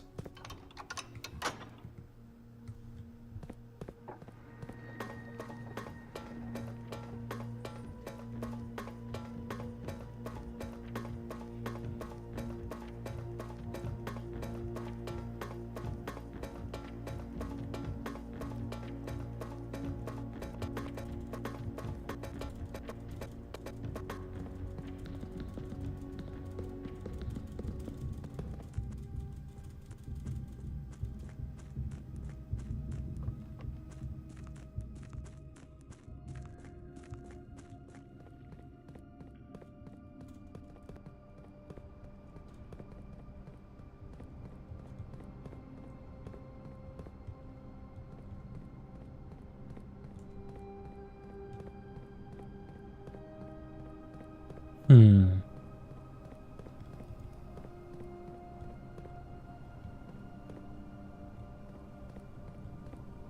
Doesn't this look like the power stuff?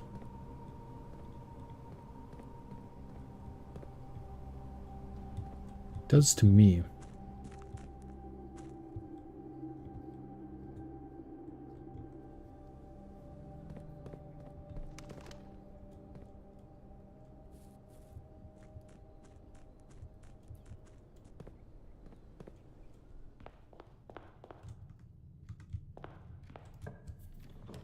Oh, the foyer. Nice.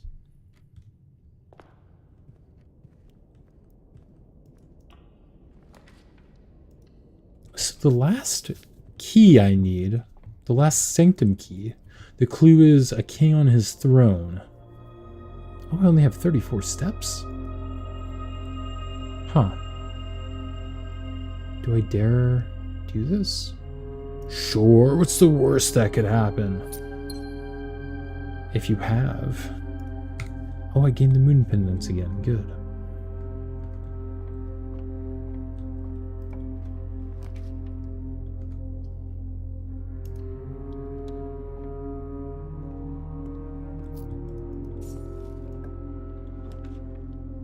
The Great Hall.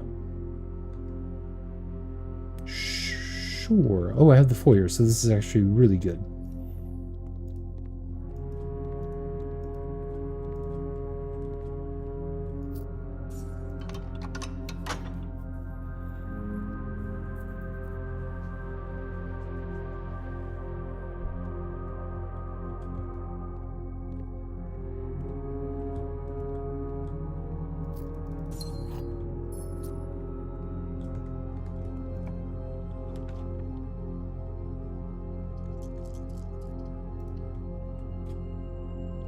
I think the drawing room here looks pretty good. Come on to the left. Yes. Good, good, good.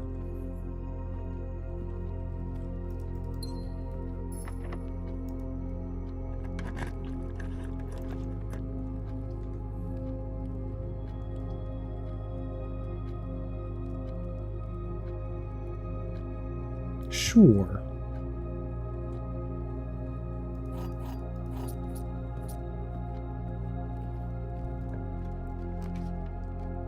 Well, here's the boiler room.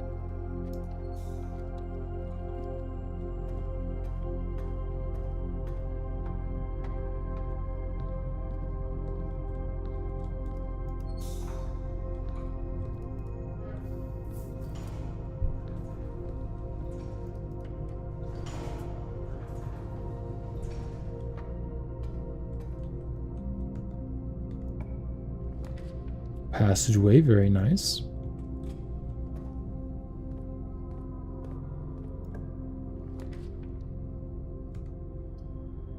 Oh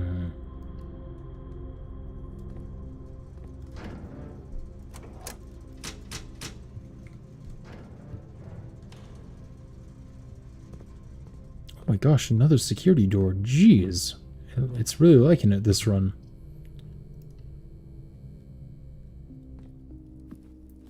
Liking the security.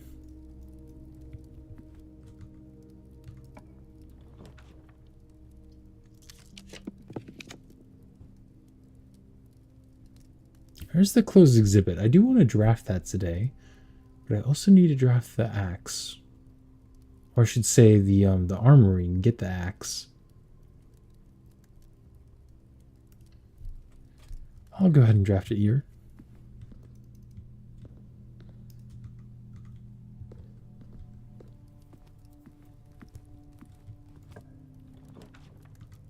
Archives. Man.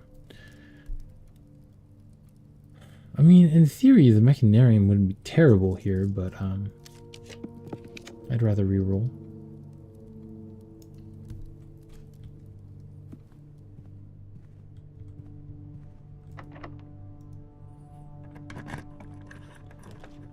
Commissary, that's good.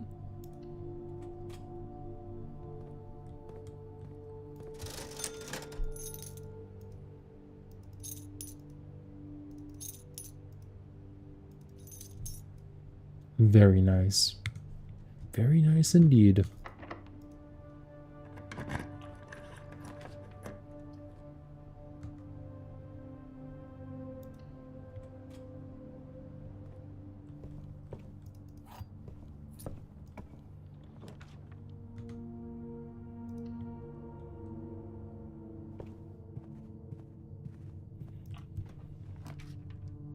Kitchen seems pretty good to me.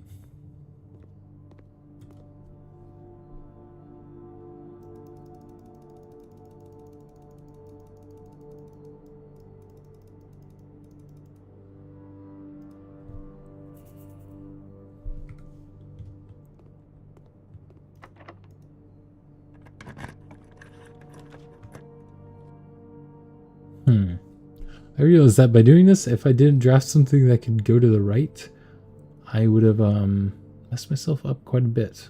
But luckily, I have the secret passage. I wish I had more rerolls, because I think I might still choose a shop. I just hope I get the armory. I didn't get the armory, but I did get the showroom. Or the Mount Holly gift shop. Oh, I'll go with the showroom. Currently have 3 showroom items, so what does it have to offer me? Another moon pendant. Okay. Very nice.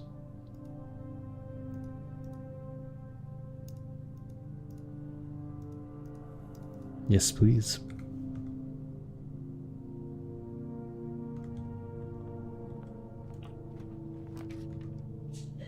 The pool looks pretty good.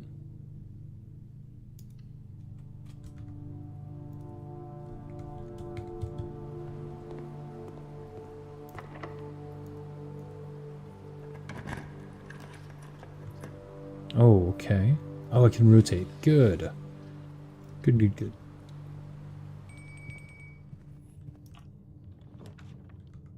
Oh, rotating these do not matter, though.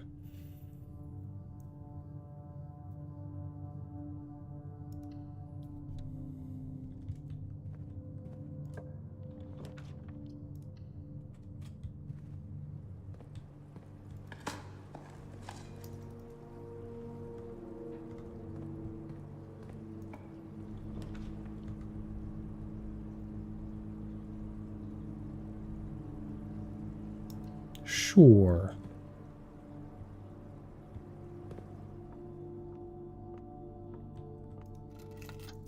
A stopwatch, all right.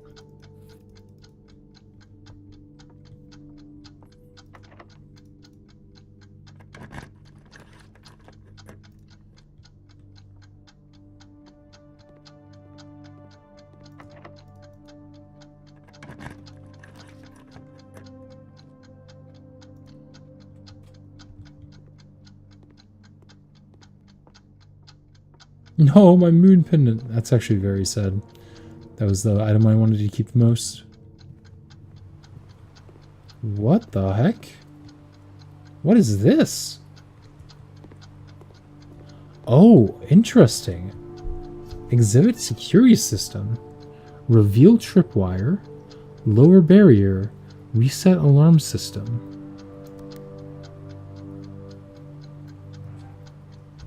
Oh, okay.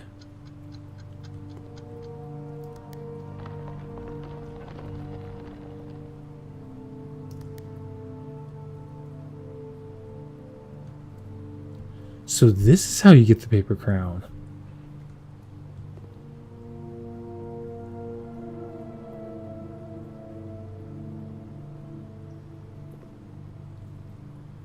Interesting. Okay. Well, let's try to do it. Let's try to do it. Let's see if I'm sneaky enough. I can't believe I didn't see that when I first drafted the pool. So it needed to be on the crown side, like the foundation.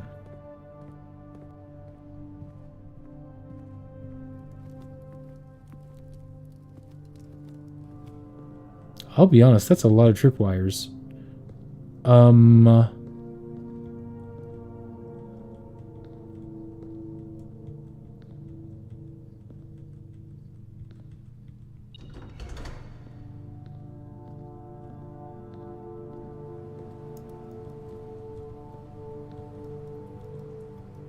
Okay.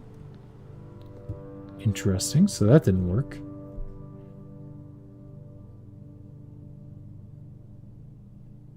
I wish it wasn't so far away, because then I could like press the button, loop around, and grab it.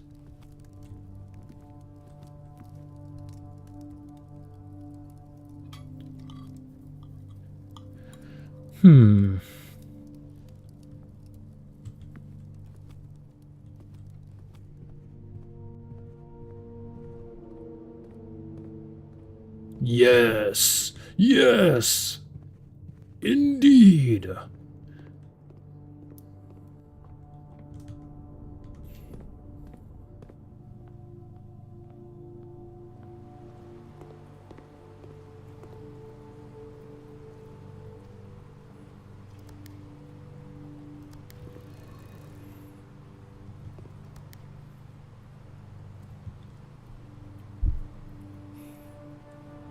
No, you have known the whole time.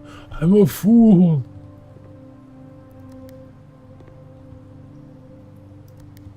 You can raise the barrier. Interesting. 1, 2, 3, 4, 5, 6, 7, 8, 9, 10. Yeah, I don't think I'd be able to make it if I just like tried to mad dash there. Okay. Well, then how do I actually get it then?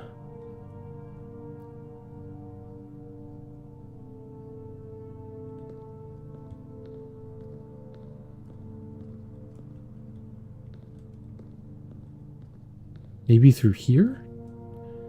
I mean, it kind of looks like there's a shot I could get it, but I don't know how big I am. Nope.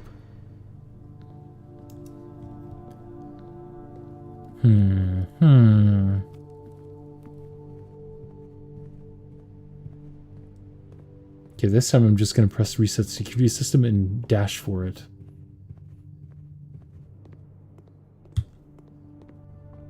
One thing that I noticed that you could do during the demo is that if you just like were sprinting forward constantly, you'd actually build up more and more speed. So I kind of messed it up because I stopped sprinting there, but maybe if I gathered up enough momentum, I might be able to make it.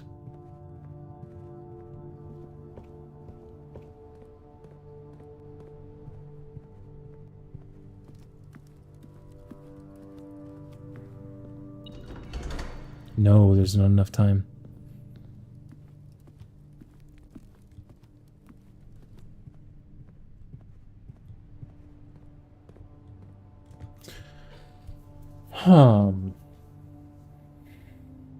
I have the utility closet.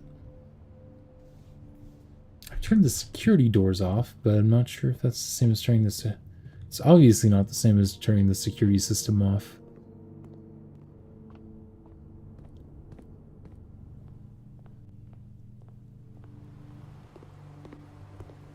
What am I missing?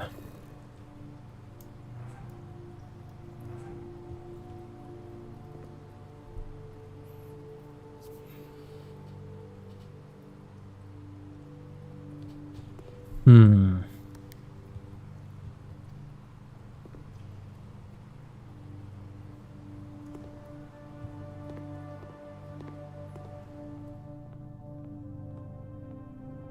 Where's my extendo glove when I need it?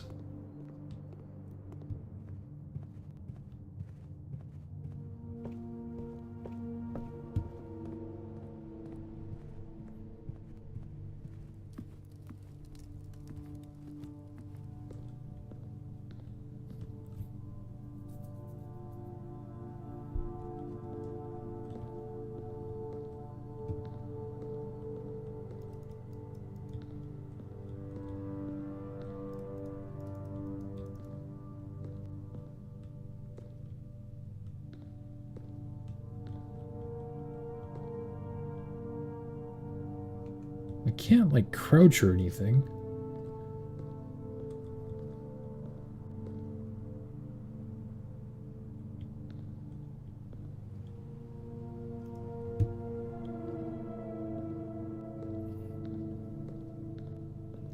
Maybe I'm supposed to get behind it?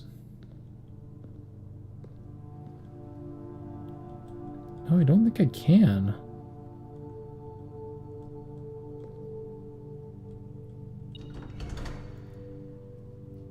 Hmm.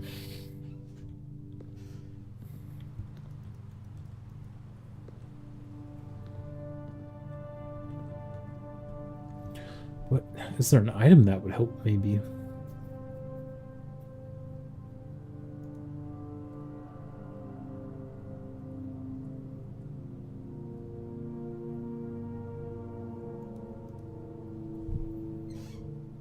Hmm.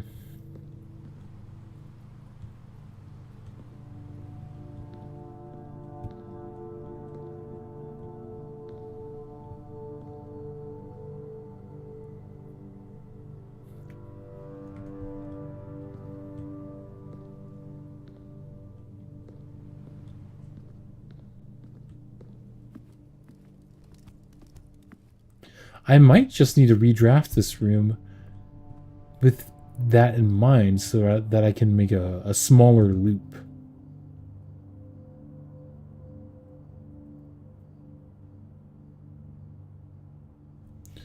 But I think that that's all we can do today. We can't even get into the antechamber. That's a little bit rough.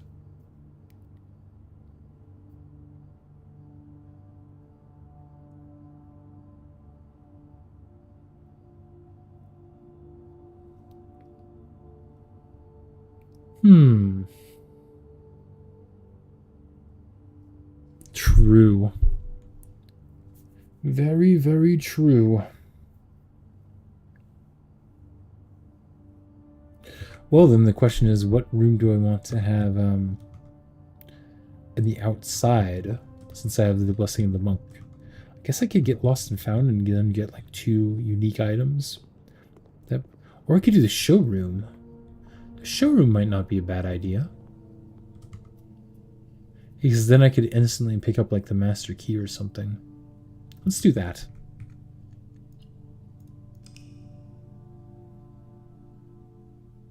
I know I was gonna call it a night last time, but that re-inspired me to do another day, so let's do that real quick.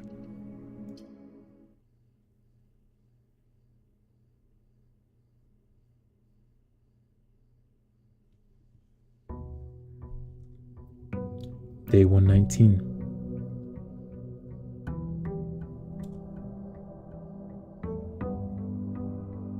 I know, it is. I mean, I'm kind of expecting that, like, the Paper Crown won't be super, like, life-changing in how the game is played, but it does make me very curious on how to get it.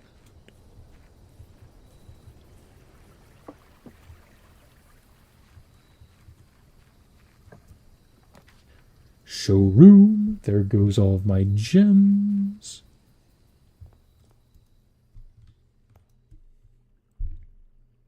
Okay, but I can just buy an emerald bracelet and a master key and, you know... Oh, never mind. I don't have the coins. I need to draft a, what is it? An observatory. But I need a gem to draft the observatory. Oh, but I have the emerald bracelet. It's all working out.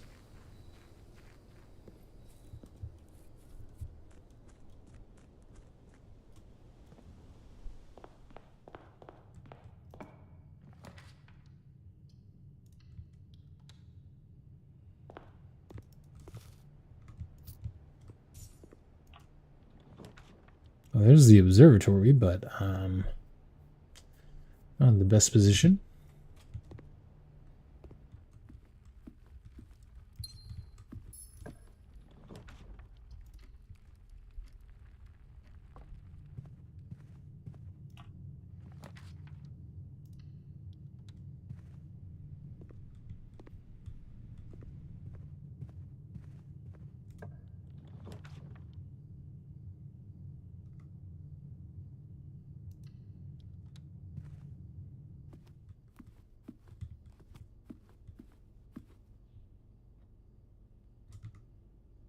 And I have the ornate compass. Should be really easy to rotate a room around to get to the back of the closed exhibit. I didn't mean to go into the snow. Leave me alone. All right. Oh, I could have just rotated the observatory with the ornate compass instead of drafting the pantry. Oh well.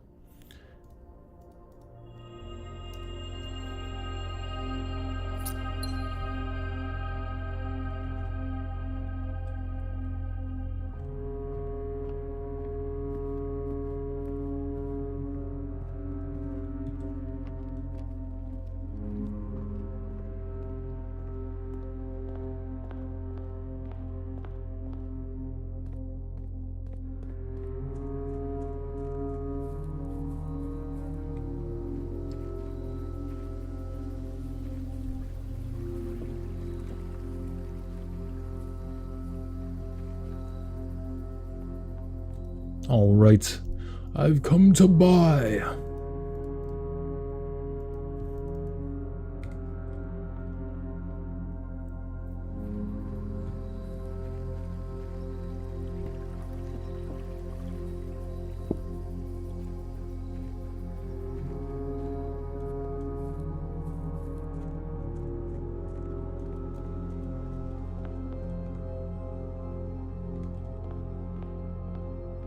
I'm actually going to draft this way a little bit to try to get a boudoir to get some dice. There we go. That'll be nice to have. That'll be dice to have.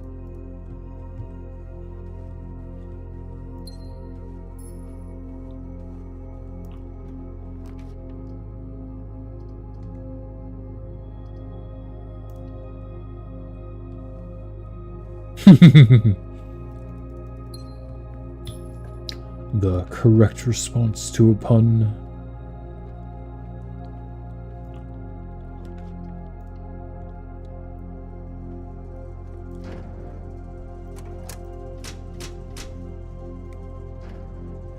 It's not called the security system, it's called the keycard entry system. Interesting. Well, I definitely don't want to draft the closed exhibit there, that's for sure.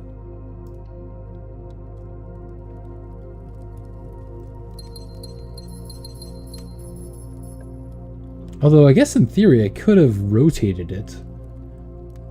Oh, I should have just rotated it. Ah! That's alright. We'll get there.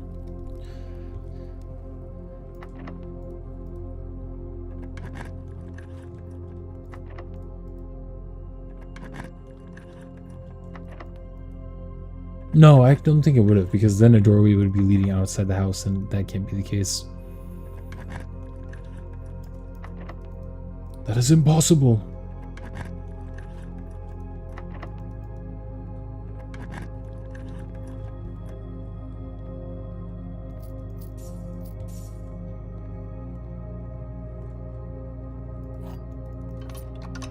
Okay.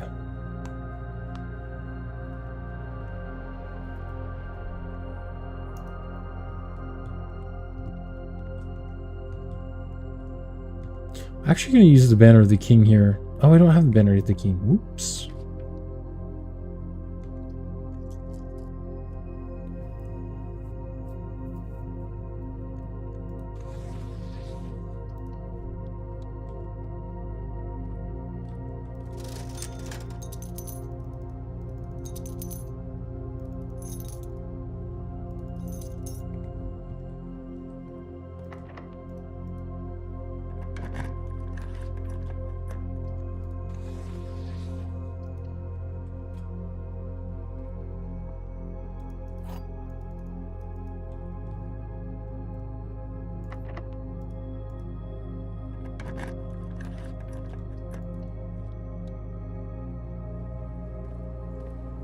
Very nice.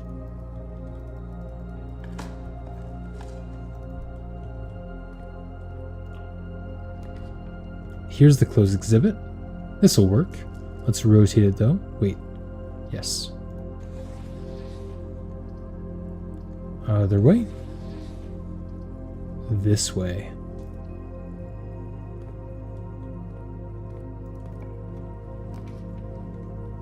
Dining room. And then munch it a little bit. We can rotate the bedroom around, or just choose the gymnasium. Let's just do that. Okay, here we go. Lower the barrier. Reset the alarm system. Go, go, go!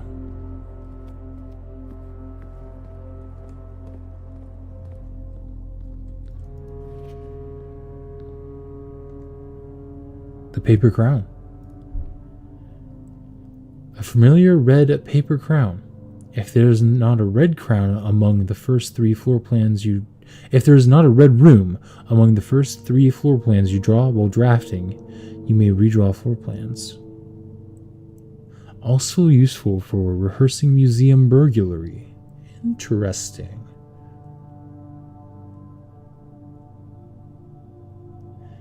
Very interesting. I wonder... Yeah, no, my next question is, I wonder what happens if I have this and the blue crown, which is what I'm going to do next. Woohoo! Crown acquired.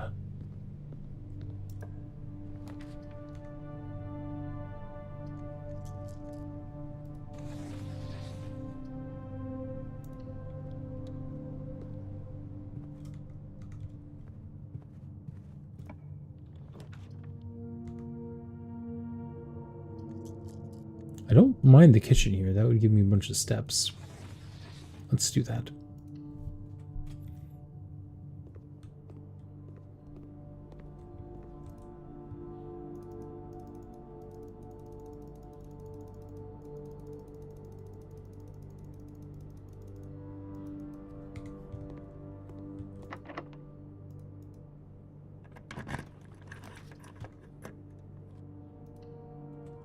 We can continue the spiral of stars.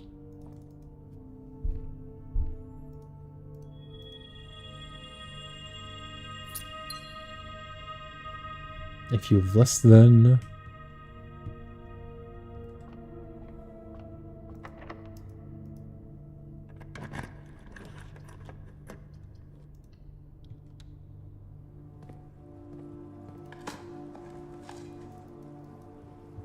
"14 steps." Very nice.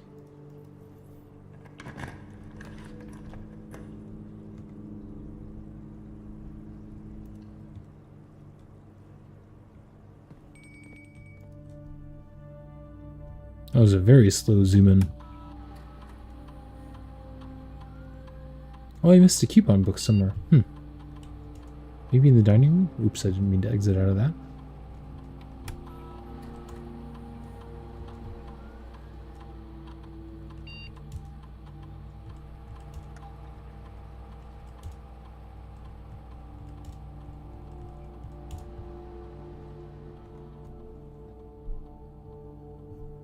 Okay, continuing on.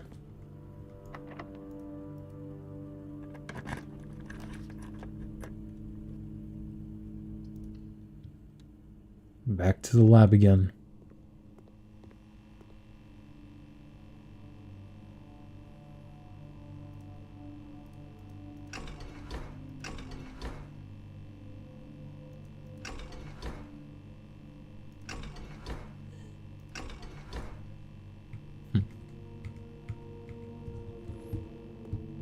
Still am curious as to whether there's something there or not, besides just unlocking the Blackbird Jurado. I don't know. I have 2 dice and I want a straight room. Actually, it'll be better for me to approach it from beneath so that I have the option of just rotating.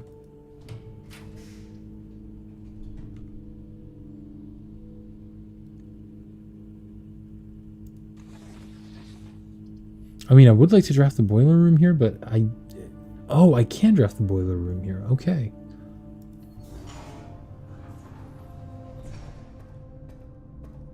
Come on. Dark room, sure.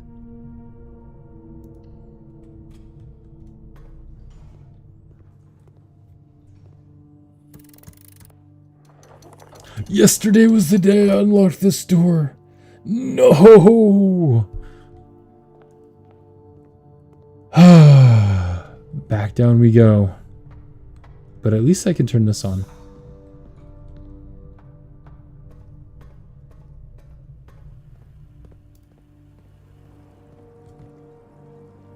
Might as well draft this room while we're here.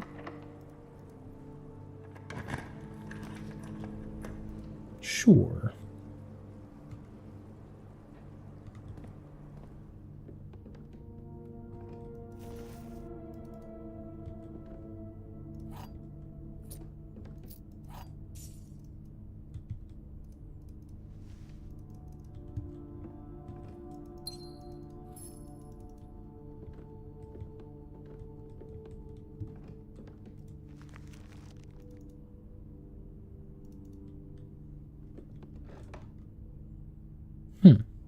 Which room is that?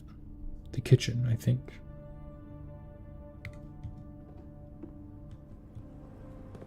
The room we're going to very soon.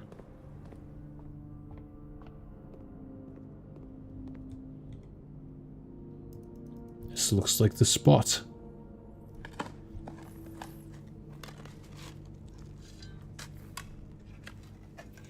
Simon, able to dig through concrete with nothing but a shovel, however, unable to step over a small guardrail.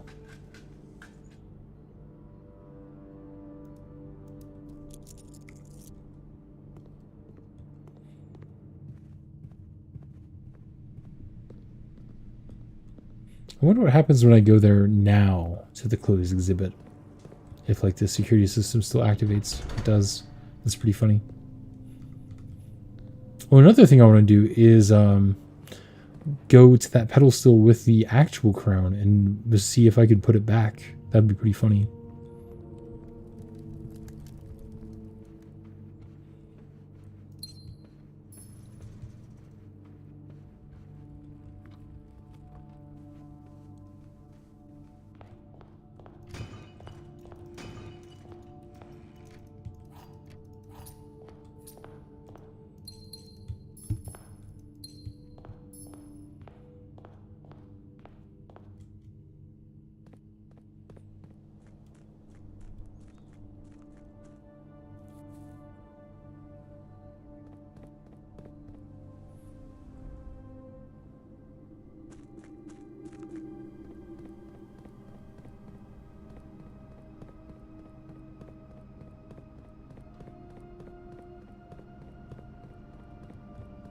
I still haven't been able to draft the armory.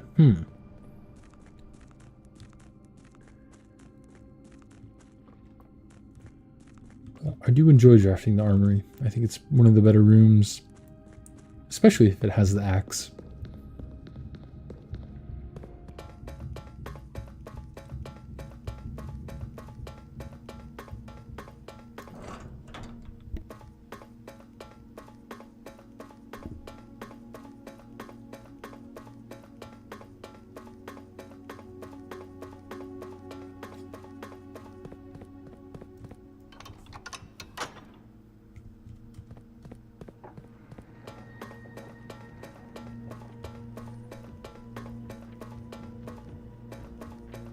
See if there's anything different in this like right passage now.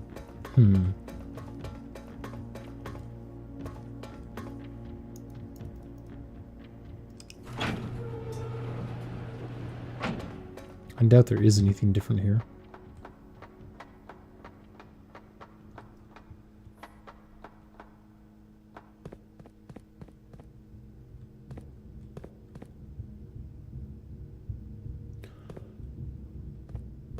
I don't really feel like going back to those places yet, I'll be honest. Not unless I'm really stumped. I think I've tried jumping over these guardrails before and haven't been able to, but worth a shot.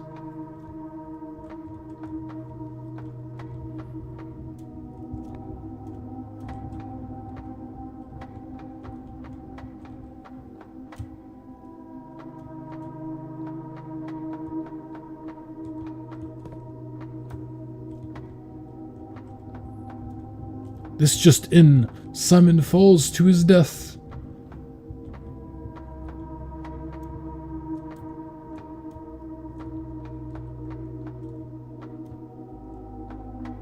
Doesn't look like I can.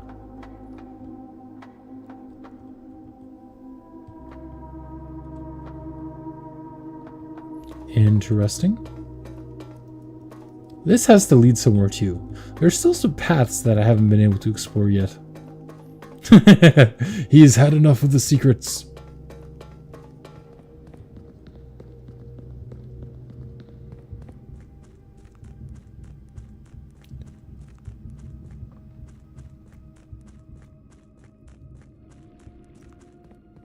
Because I don't know where that passage leads, and I don't know where the passage blocked off by boxes leads either.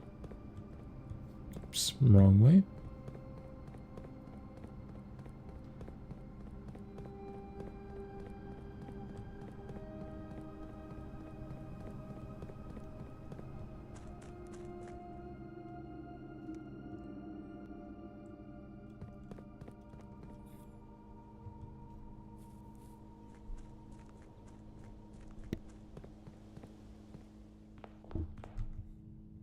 I can draft this way, so I might as well.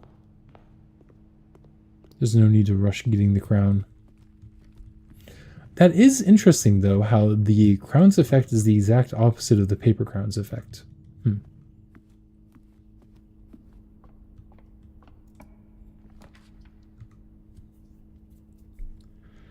I'll use a free redraw, might as well.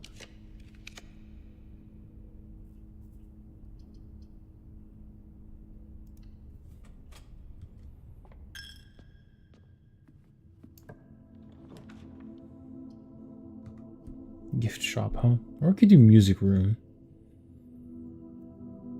Sure.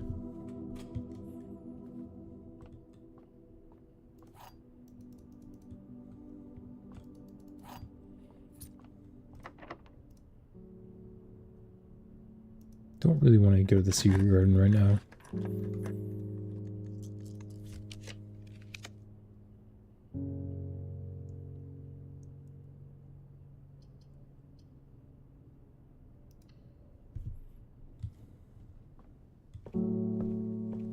Here's Roman Rune. Let's see if Roman Rune has the words dead end in it anywhere. I'll just be kind of silently reading here.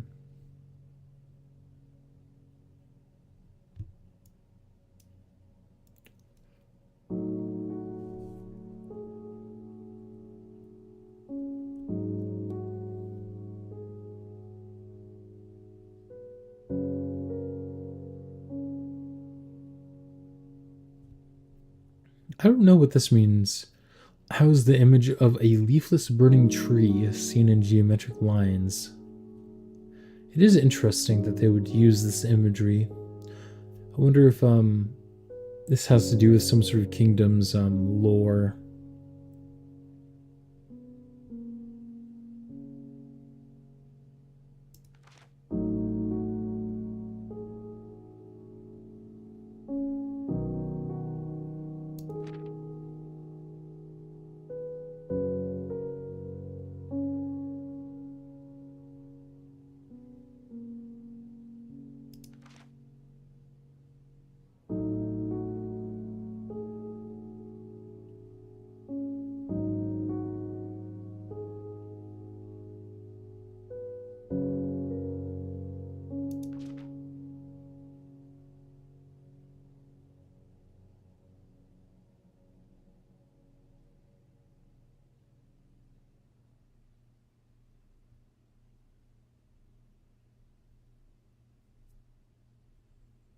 Hmm.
Okay, so this doesn't say dead end anywhere. Oh.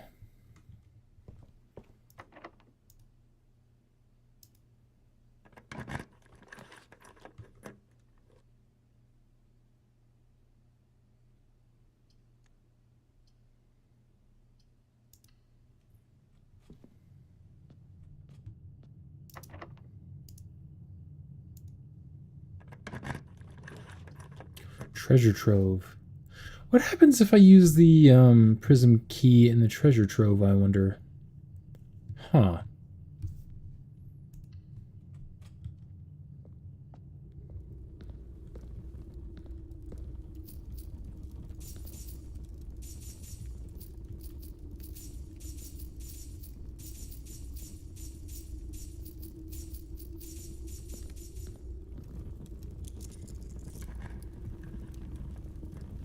The previous box in this room contained a true statement. Yeah. I guess we won't be able to find out, will we?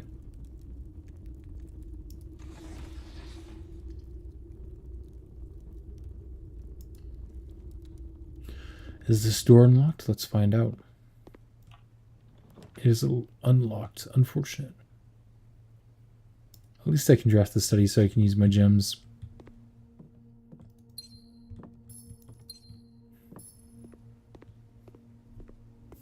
Guess if I really wanted to, I could change my chess piece, but I don't really see a need to yet.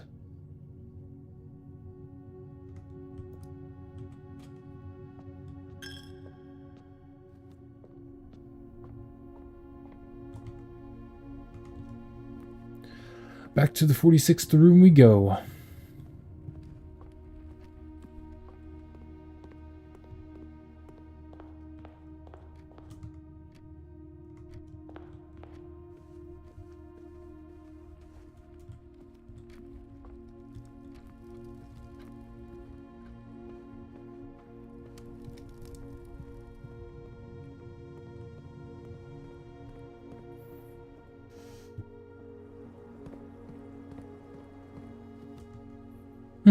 Okay.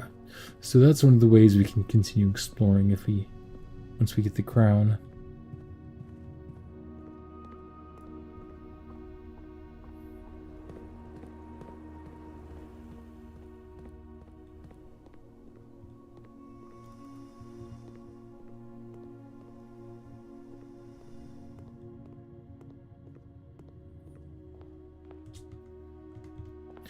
I have the moon pendant, so I don't really want to pick up the basement key. Okay, so this does reset each time. Okay, so now I have both crowns. Interesting.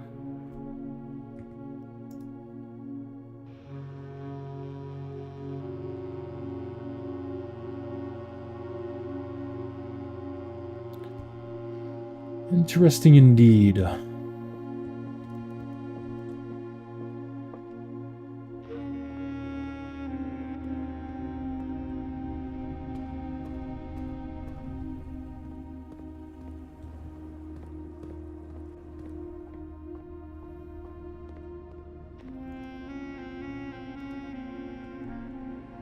"62 steps.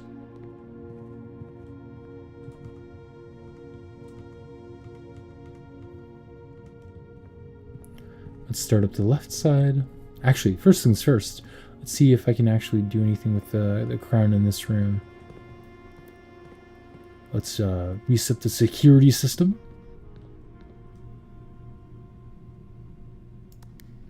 Oh, that's not what I'm meant to do. Oops.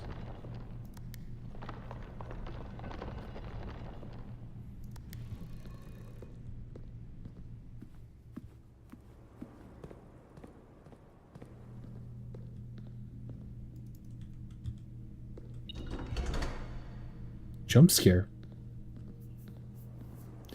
Did not seem like I could do anything.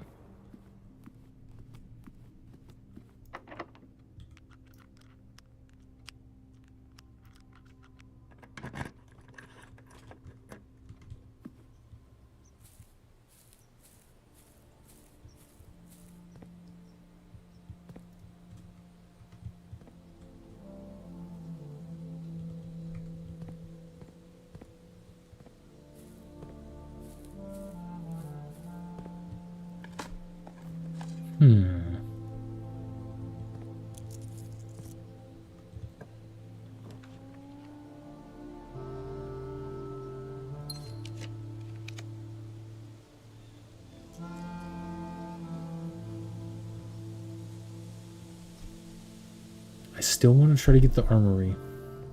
I guess I can start just, like, using some of the gems I have to try to get it.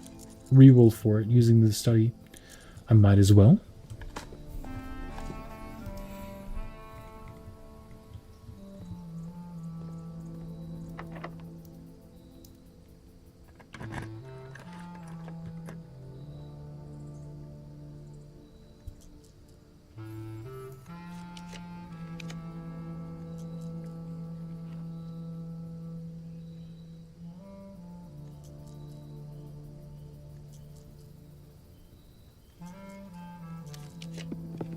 I'm not sure if I can get it here or not, I'll be honest.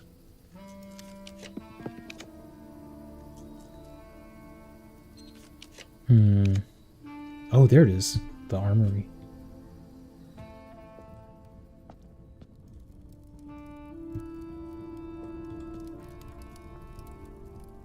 Woohoo! Well, there wasn't an axe, so I'm glad I didn't get my hopes up with that. Do we gamble? I think we gamble.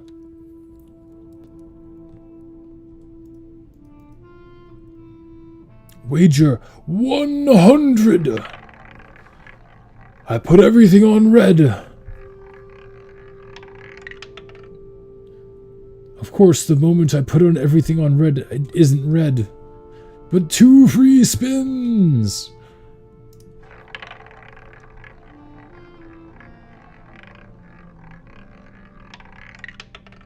It's red! Come on, 2 more free spins. Don't let it stop now.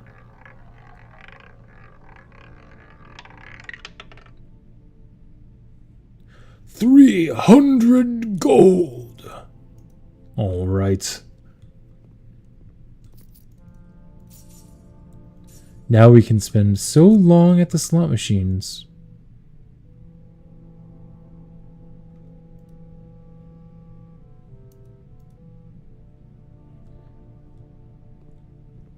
Or not.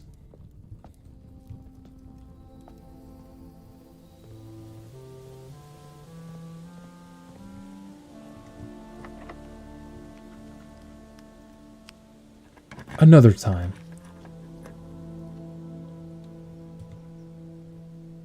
I thought he already drafted a conference room, but I guess I didn't.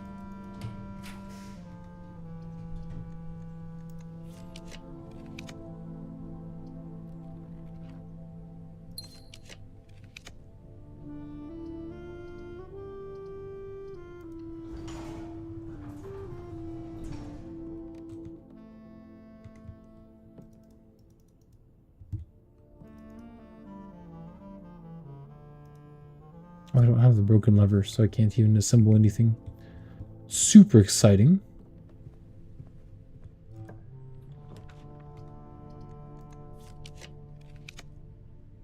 The gallery.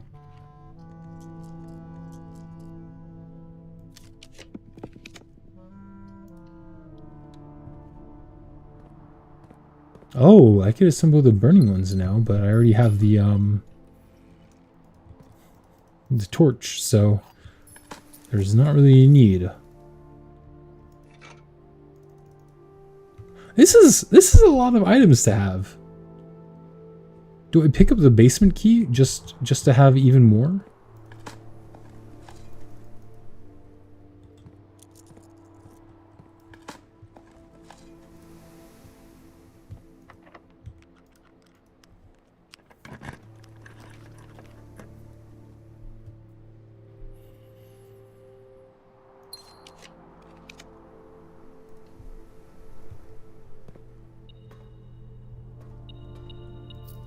Oh, there should be. But I don't think there is. Unfortunately.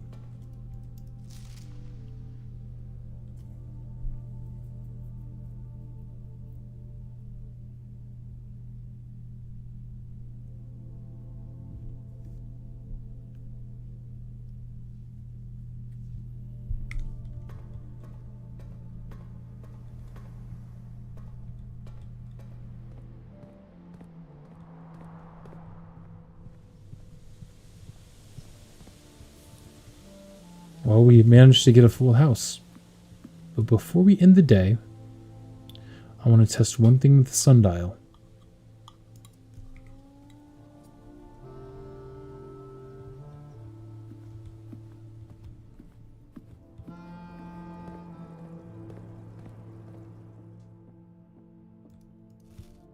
Crunch. You never know when you're going to run out of steps.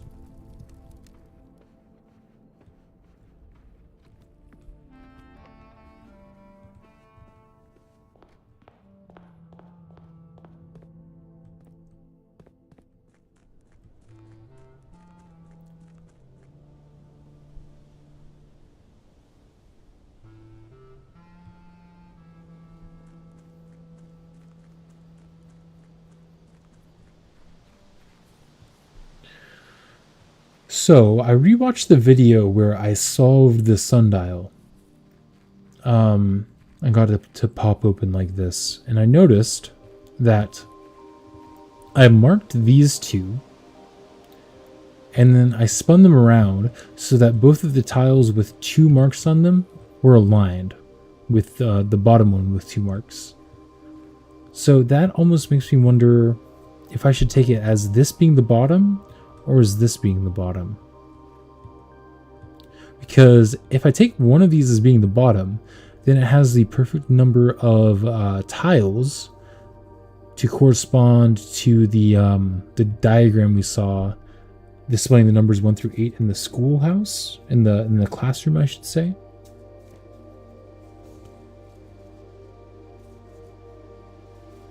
Where did I put that piece of paper with the code on it?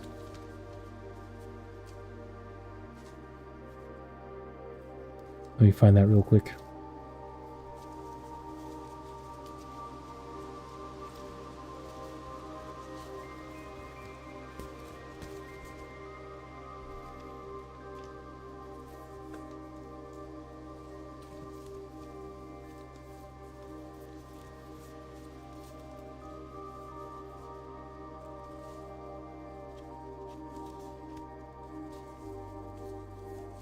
And I'm just losing all my notes. But I'm pretty sure I remember it.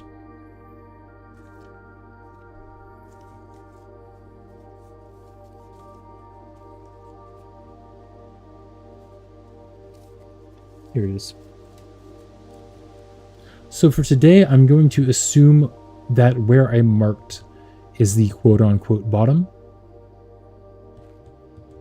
So, or do I do it where everything aligns as the bottom? First, I'll try where I'm marked as being the bottom. So if so, that means I should go 1, 2, 3, 4, 5, 6, 7, 8. Okay. That last one didn't make a sound, which is interesting. And then I'll try that again with the outer ring. 1, 2, 3, 4, 5, 6, 7, 8. Okay. Nothing happened. So I'm assuming I got that wrong. So maybe next time I have something that burns, I can treat this as the bottom and do that again.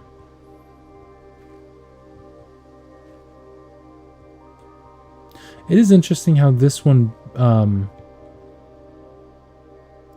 this tile is burned on the right side, and this tile is burned on the... Oh, they're both burned on the right side. Okay.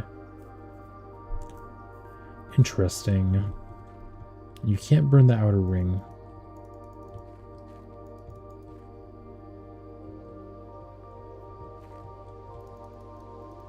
What is your secret sundial? It could also be that I need to have all the microchips in the sundial in order for it to activate. But as it stands, I think I'm gonna call it a day.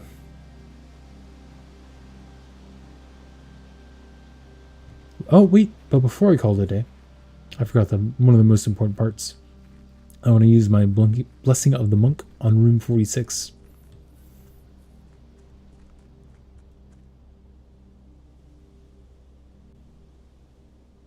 Time for the slow walk back.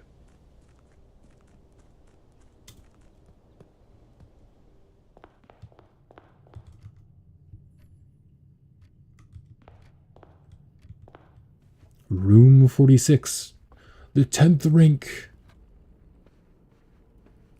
where the blue crown is found.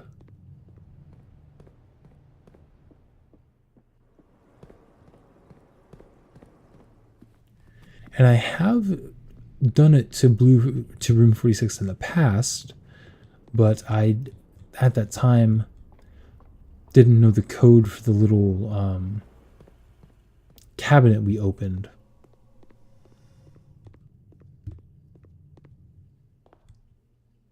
And we get the basement key.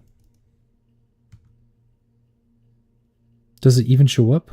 Oh my gosh.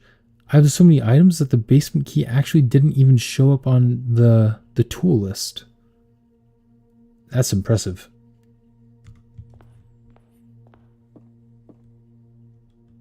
All right. Well, time to call it a day. And call it a night. I'm getting pretty tired. It's pretty late. Simon really is a hoarder. Well, thank you all so much for watching. If you're watching the VODs later on YouTube, it would be great if you could drop a like and a subscribe and join us. Right now, my streaming schedule is streaming on Mondays, Wednesdays, and Saturdays, starting between 9 and 10, sometimes a little bit later, CST in the evenings. And all right, I'll talk to you all later. Bye.